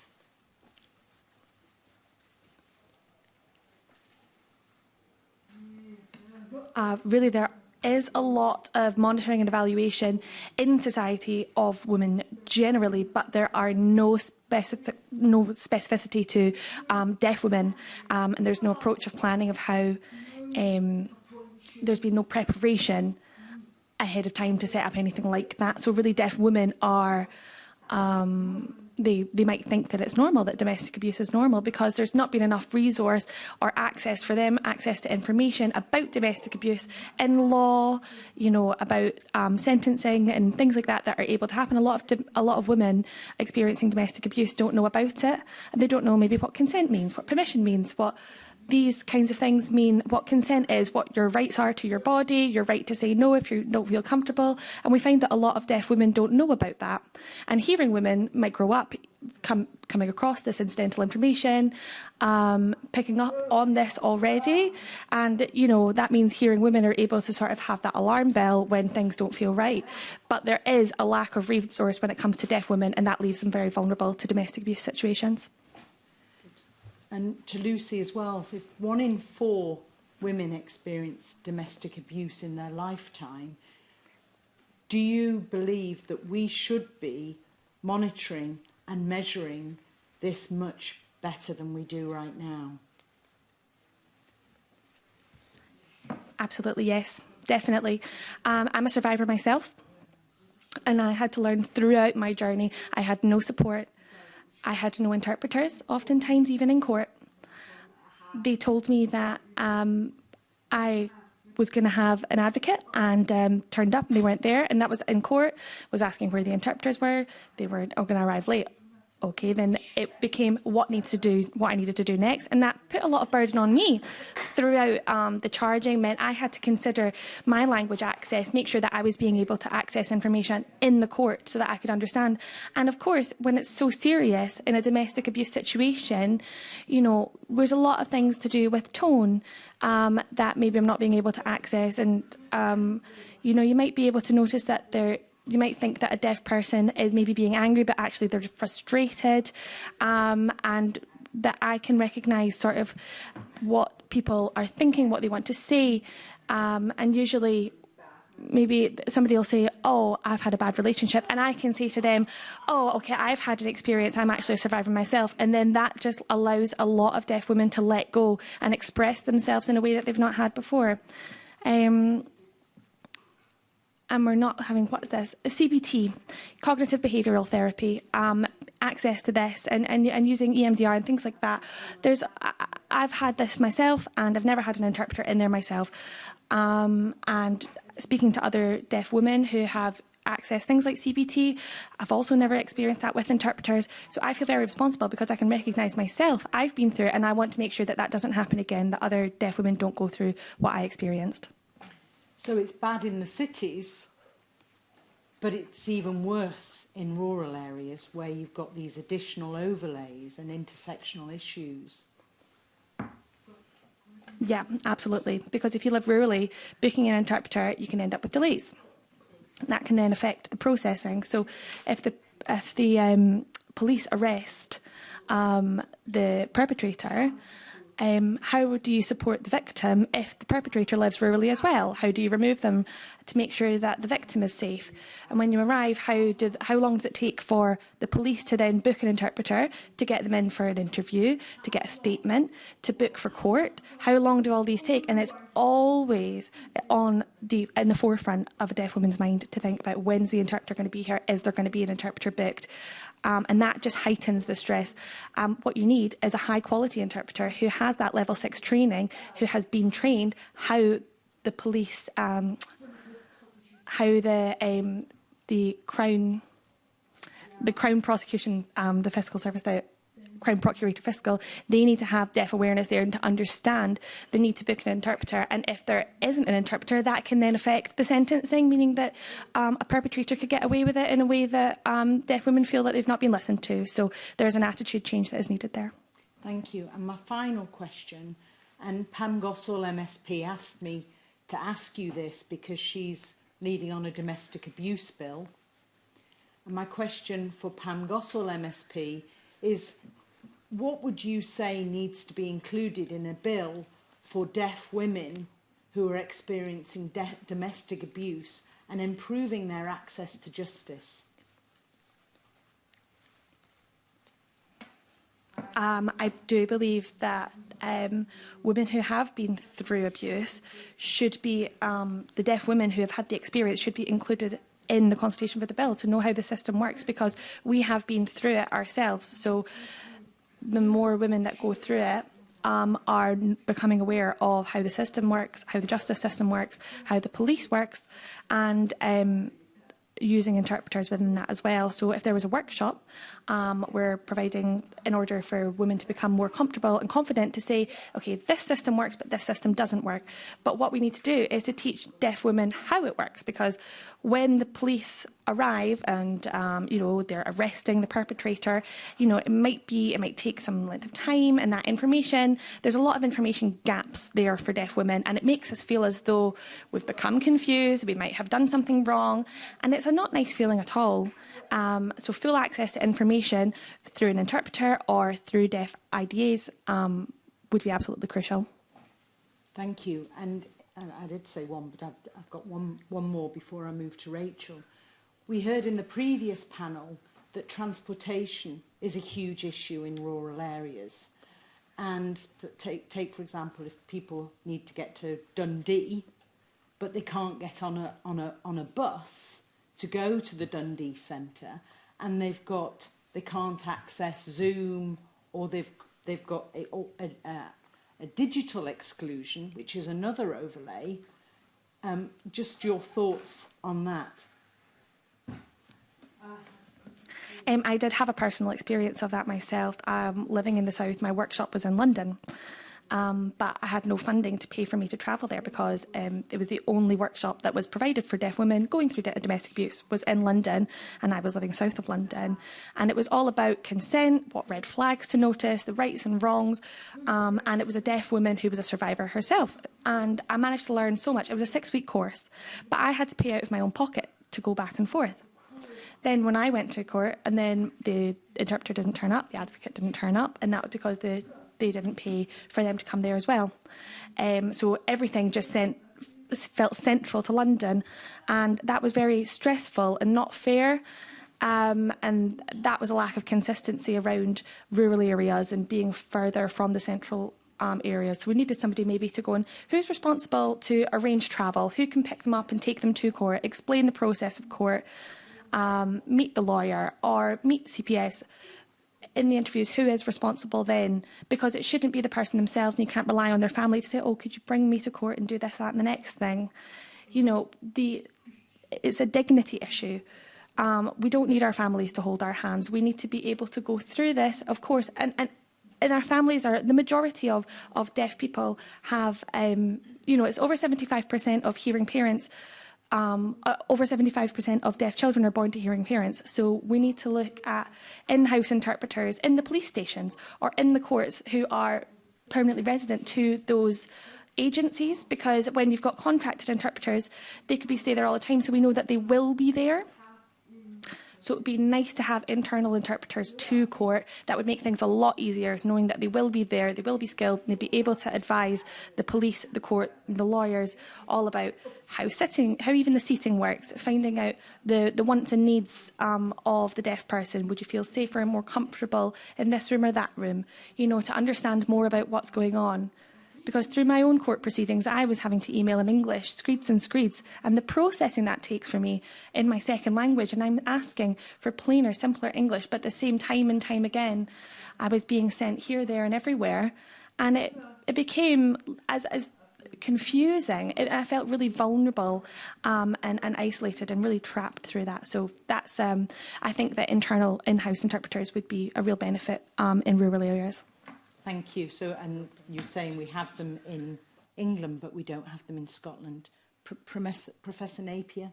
And yeah, if I just added to some of Lucy's comments, obviously you can see she's very passionate from her lived experience, and I just wanted to draw on some research evidence as well. So we know, for example, that the only research that's been done to actually try and monitor the experiences of deaf women has been in America, and they estimate that deaf women are 2 to 3 times more likely to experience domestic abuse than hearing people, and a lot of that is to do with potential perpetrators using their hearing status to actually, it's a power dynamic, because they can restrict communication and access to information for deaf women who are relying on sign language. And one of the issues that we find here in the UK is that deaf women are lumped in with disabled women. So you get statistics around the number of disabled women that experience domestic abuse, but the experiences for deaf women, as you've heard from Lucy, is often quite different because it's often a language access issue. So if you imagine that if a deaf woman turns up, at the police station, or police are called to the house, or they turn up at court and they know no interpreters, or there's lack of information in British Sign Language, so it means that they're experiencing constant barriers just accessing information about what's happening to me, what my rights are, can I access understanding the proceedings that are happening to me. And then we also have found that deaf women might be offered a safe house, the same as any other hearing woman, but then they get to the safe house and they're completely isolated because they can't communicate with anyone, because we have interpreter funding available in the police system and in the court system, but Alana's already mentioned the legal aid issue, that there's no provision there. There's no provision for interpreters in refuges, for example, so then deaf women find themselves trying to write notes or just being completely isolated because they don't have access to information. So to go back to your question for Pam Gossel and the Domestic Abuse Bill, we've made recommendations from our research that there needs to be funding for deaf-specific services. So it would be to train up deaf independent domestic abuse advocates, the IDAs, like we only have 3 in Dundee. I mean, Alana's team it's the Deaf in Tay Violence Against Deaf Women project, and it's in collaboration with Angus Women's Aid, Dundee's Women's Aid and Perth Women's Aid, and they're supposed to be, so they're very much, the women's aid organisations are trying to ensure that they can provide support and access for deaf women.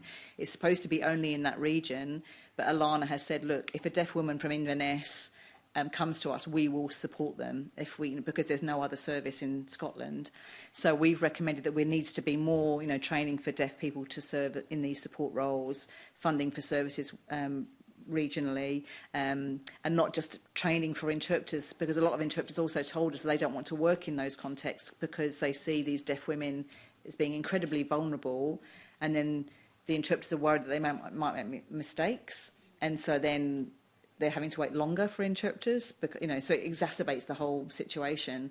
So we are seeing that deaf women are experiencing even more disadvantage, are doubly disadvantaged. So not only are they experiencing barriers because they have faced domestic abuse, then they're, as a deaf woman, then that creates extra barriers for them. And by putting them in the statistical monitoring with disabled women, it kind of masks what their real experiences are. So I think if that could be recognised through the sort of justice part of the National Plan for the BSL Act, but also in the Domestic Abuse Act, it would make a real difference. Thank you. And I've convened just one final question to Rachel, because Rachel, you said that colleges could do more with a bit of a plan, but then you can't, there's only 2 colleges in the whole of Scotland, but how can they do anything with a plan and train more teachers if they haven't got any funding?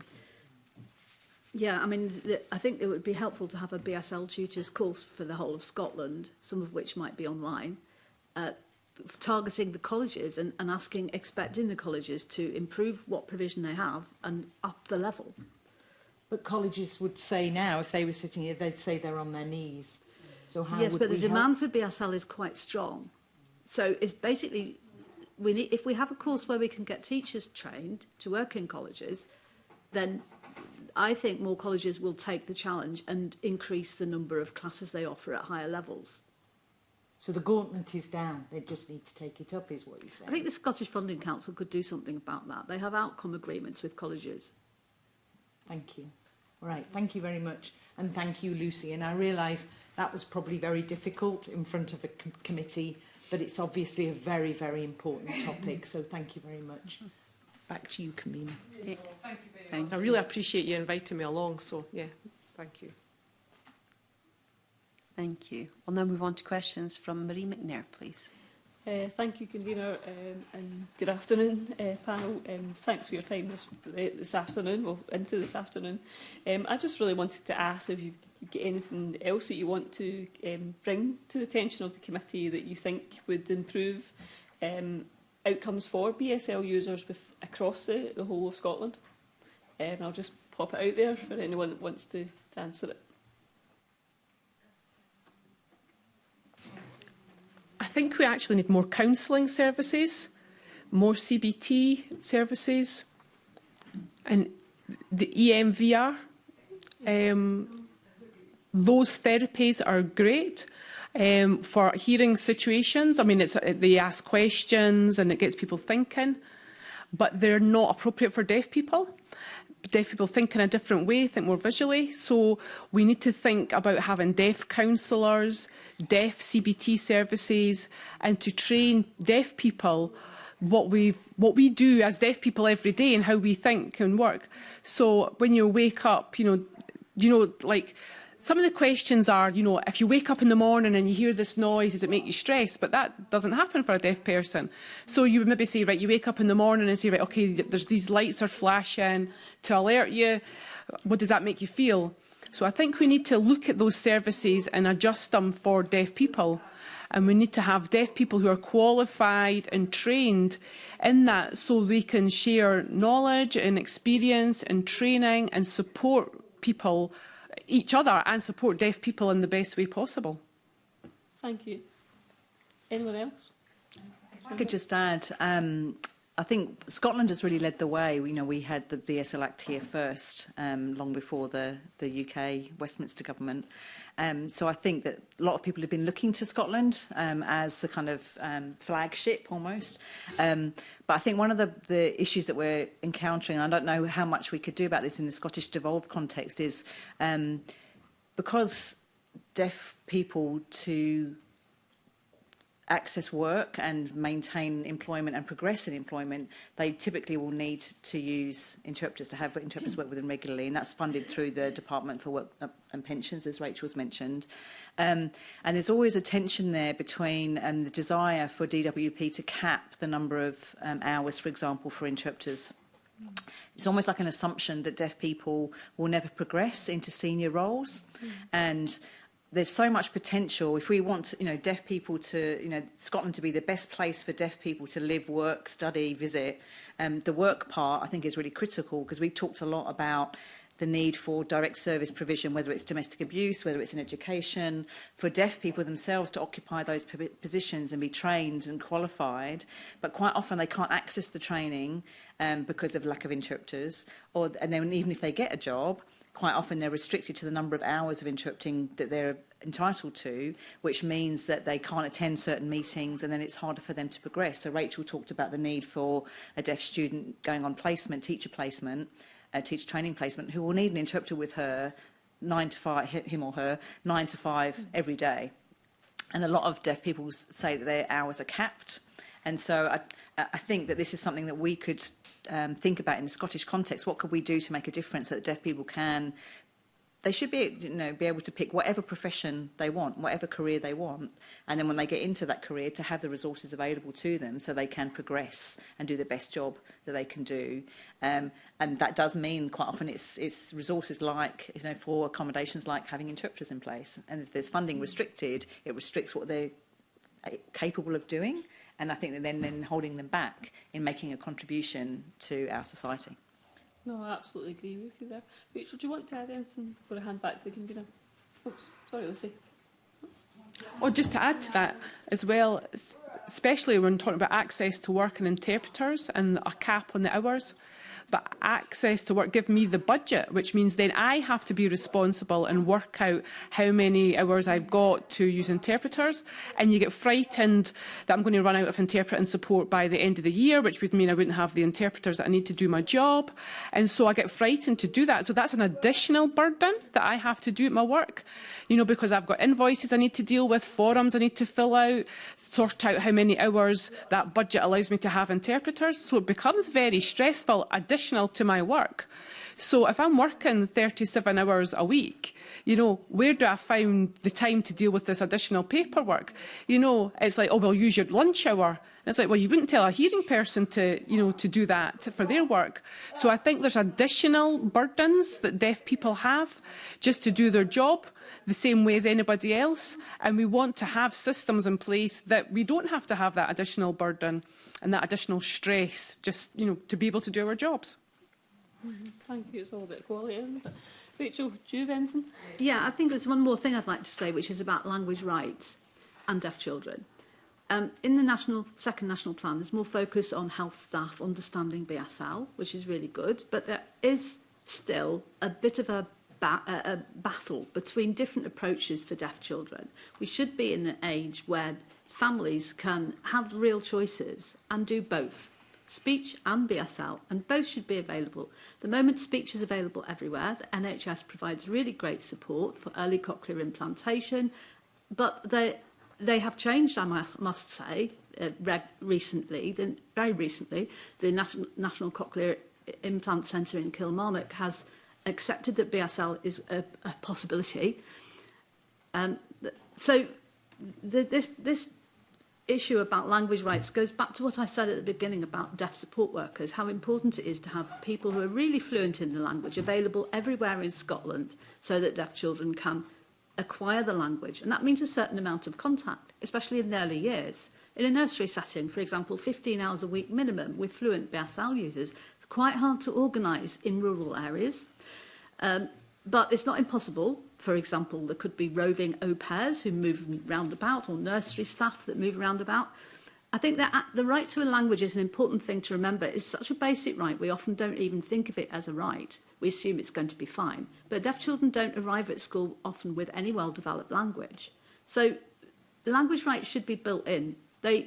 And that means that it's not just spoken language that has to be thought about, but also BSL. Enough BSL contact from BSL fluent signers in the very early years.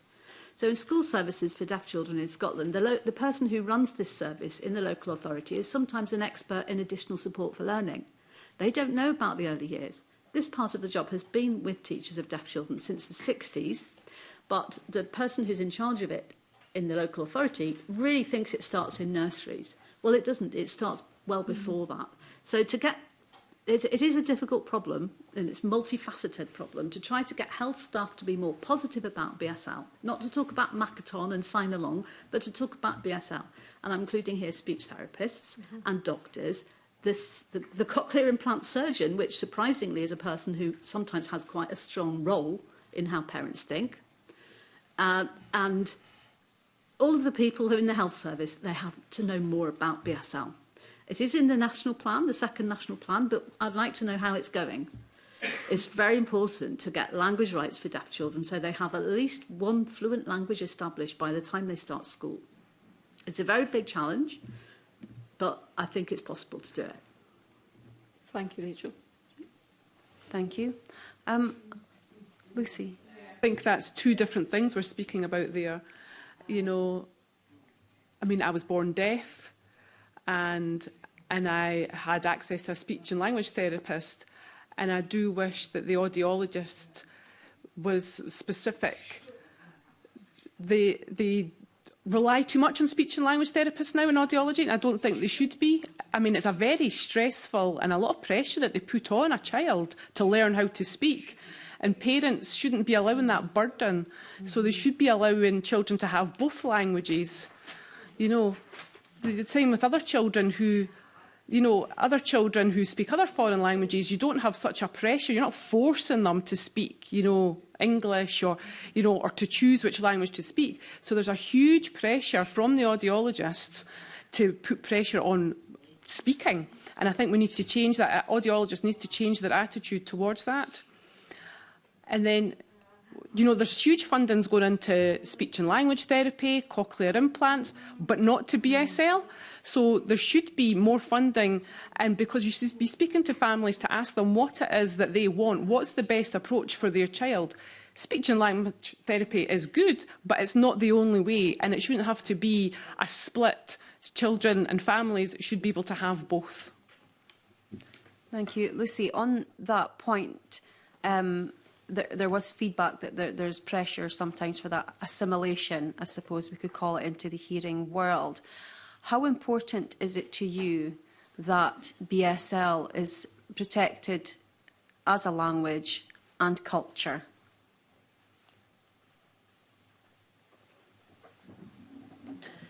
I grew up with speech, and when I was 9, I started at a deaf school, and I was gobsmacked by the signing. It should have been an oralist deaf school, but anyway, it was my first day there. I hadn't signed until then, and when I arrived home, I was totally enamoured with BSL, and my parents didn't know how to sign, obviously, at that time either. But what's important is the communication between parents and children as well. You know, you've got mothers, daughters, fathers. I see them chatting, and you see everybody chatting all together, and I am the only one who uses BSL. If you're talking about audiologists in the hospitals, if they offer up the opportunity for speech and BSL, that would leave people all in a better position. It would leave me in a better position, knowing what's going on, and including to my mental health. We would know. My family would be able to say, okay, she's deaf, so what? You know, and not this sort of patronising attitude, oh no, your daughter is deaf, where it can be seen as such a negative. It means that the BSL could give me the power, and I don't have this sort of label such as deaf and dumb or mute. These labels that we had, we now know aren't appropriate. I'm a deaf BSL user or considering oral. Deaf people should have the right to choose because their natural language is to sign, the same way that a person who speaks English is their natural language to speak English, you know, or say like if French was a natural home language, then, you know, it feels like home. You know, and sure, I could speak English, but signing feels like home to me, and that's what's so important. It really gives us that life back, really, that life, and losing the pressure of speech in English. And you can see so much that people who babies that learn to sign as well. You know, they can start learning to sign before they're able to speak. We all know we've got the skill to do it. Yeah, on that point, and just finally, well, I start to wrap up. I'm very conscious of the time. We have, and rightly so, spoken about targeted help and support, interpreters, tutors, deaf pupil support assistants. But how revolutionary, I suppose, would it be for the deaf community to have BSL taught in all hearing schools in Scotland, that all children could sign, and then as they grow up through life, it brings it right into their employment in all aspects of our society. Do you think that's something that we should be looking at? Absolutely. It's as though you're going abroad and you don't speak the language, but, you know, I can sing to people and they can understand me. You know, there's good things, and it's amazing to see people learning BSL, learning sign language. You know, it's BSL that we use here. It's British Sign Language. So I like to be able to see people to sign. I don't want people to feel frightened or, you know, as though they're not able to approach a deaf person. We want people to be able to approach deaf people and not feel frightened by it. You know, we're deaf, that's all. We want to know people are able to sort of be a little bit like deburdened by it. Jemina? I mean, I would agree. I grew up in a large deaf family. My parents are deaf, my grandparents, lots of cousins and aunts and uncles pretty much. I'm the kind of odd one out a little bit in my family. And we've talked a lot recently about the fact that there's a lot more BSL in the media. You know, we've seen Rose Ayling-Ellis, for example, on winning Dancing with the Stars or Strictly Dancing or whatever it's called. I don't normally watch it, but I watched it when she was on it. And I think something like Google searches for BSL classes went up by 1,000% or something. And then we've had other deaf people being on TV programmes. There's this TV series called Reunion recently, a drama series. And because we're seeing more BSL on television and in the media, my family and friends have told me that they feel more included because they go to restaurants and people are just signing thank you even, and just doing thumbs up and just little bits and pieces like that. They're feeling like, oh, I don't feel so alien. I can walk around and people don't seem as frightened to talk to me directly, even if it's just basic. So I think, to go back to your question, if we were to integrate BSL teaching, you know, which is an Indigenous language to Scotland, into schools, then people wouldn't feel like they necessarily always have to rely on interpreters. We wouldn't always have to talk about it has to be interpreters. It's like, well, you're getting more direct communication. And even so many deaf people will say a little bit of direct communication goes a very, very long way, you know, and so that it does reduce barriers just because you can have that kind of direct contact, and promotes the use of BSL, and that it's, you know, it's a part of our landscape in Scotland. Yeah, absolutely. We've come to the end of our session. Can I ask all members if they've asked everything they wish to? Do any panel members wish to add anything that they feel they would like to contribute? Just on that very last point, Rachel. I think it's perfectly possible to get qualified BSL teachers working in schools. Once there are some, then the SQA, or Qualification Scotland, will start to think about NAT 5 and higher and advanced higher in the language. But it's going to be a slow process, and I think it's important to think, to start with, where can we get the best supervised placements for these students, and then can we concentrate on resource-based schools, because deaf children who go to resource-based schools will benefit most if their peer group signs. So I think ultimately it's a great goal to get every school in Scotland teaching BSL, but if we think about the number of BSL tutors available currently, it's going to be a slow job. So PGDE secondary BSL register that GTCS could set up would slowly lead to more qualified teachers, and that status is important. For hundreds of years, deaf people have been working in support roles in deaf education, not getting paid very much. But having some qualified school teachers would be a good idea. I think we should start with the resource-based schools as places where they can work and teach BSL.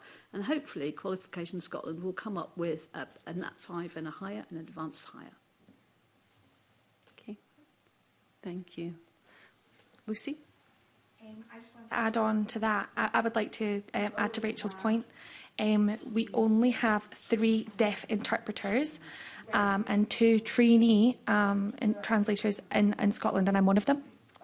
So really, there's 5 or 6 of us who are deaf ourselves, and it's frustrating to see that BSL classes, we ask who are the teachers in the rural areas, and it oftentimes seems that it's interpreters who are teaching BSL, and those aren't qualified teachers. So what we need to understand is that our language, our native language, it is unique. And we are the ones who have the skills. Interpreters are hearing and have grown up hearing all their lives and have acquired the skill of BSL. It must be a deaf person teaching BSL from a native deaf BSL user, not interpreters, and that's absolutely crucial. Yes, that's an important point. Interpreters are not qualified teachers of the deaf. Very important point to make. Well, thank you for that. That brings an end to our session in public this morning. Well, it's afternoon now. We're now going to move into private to discuss the remaining items on our agenda. Thank you so much again. Thank you.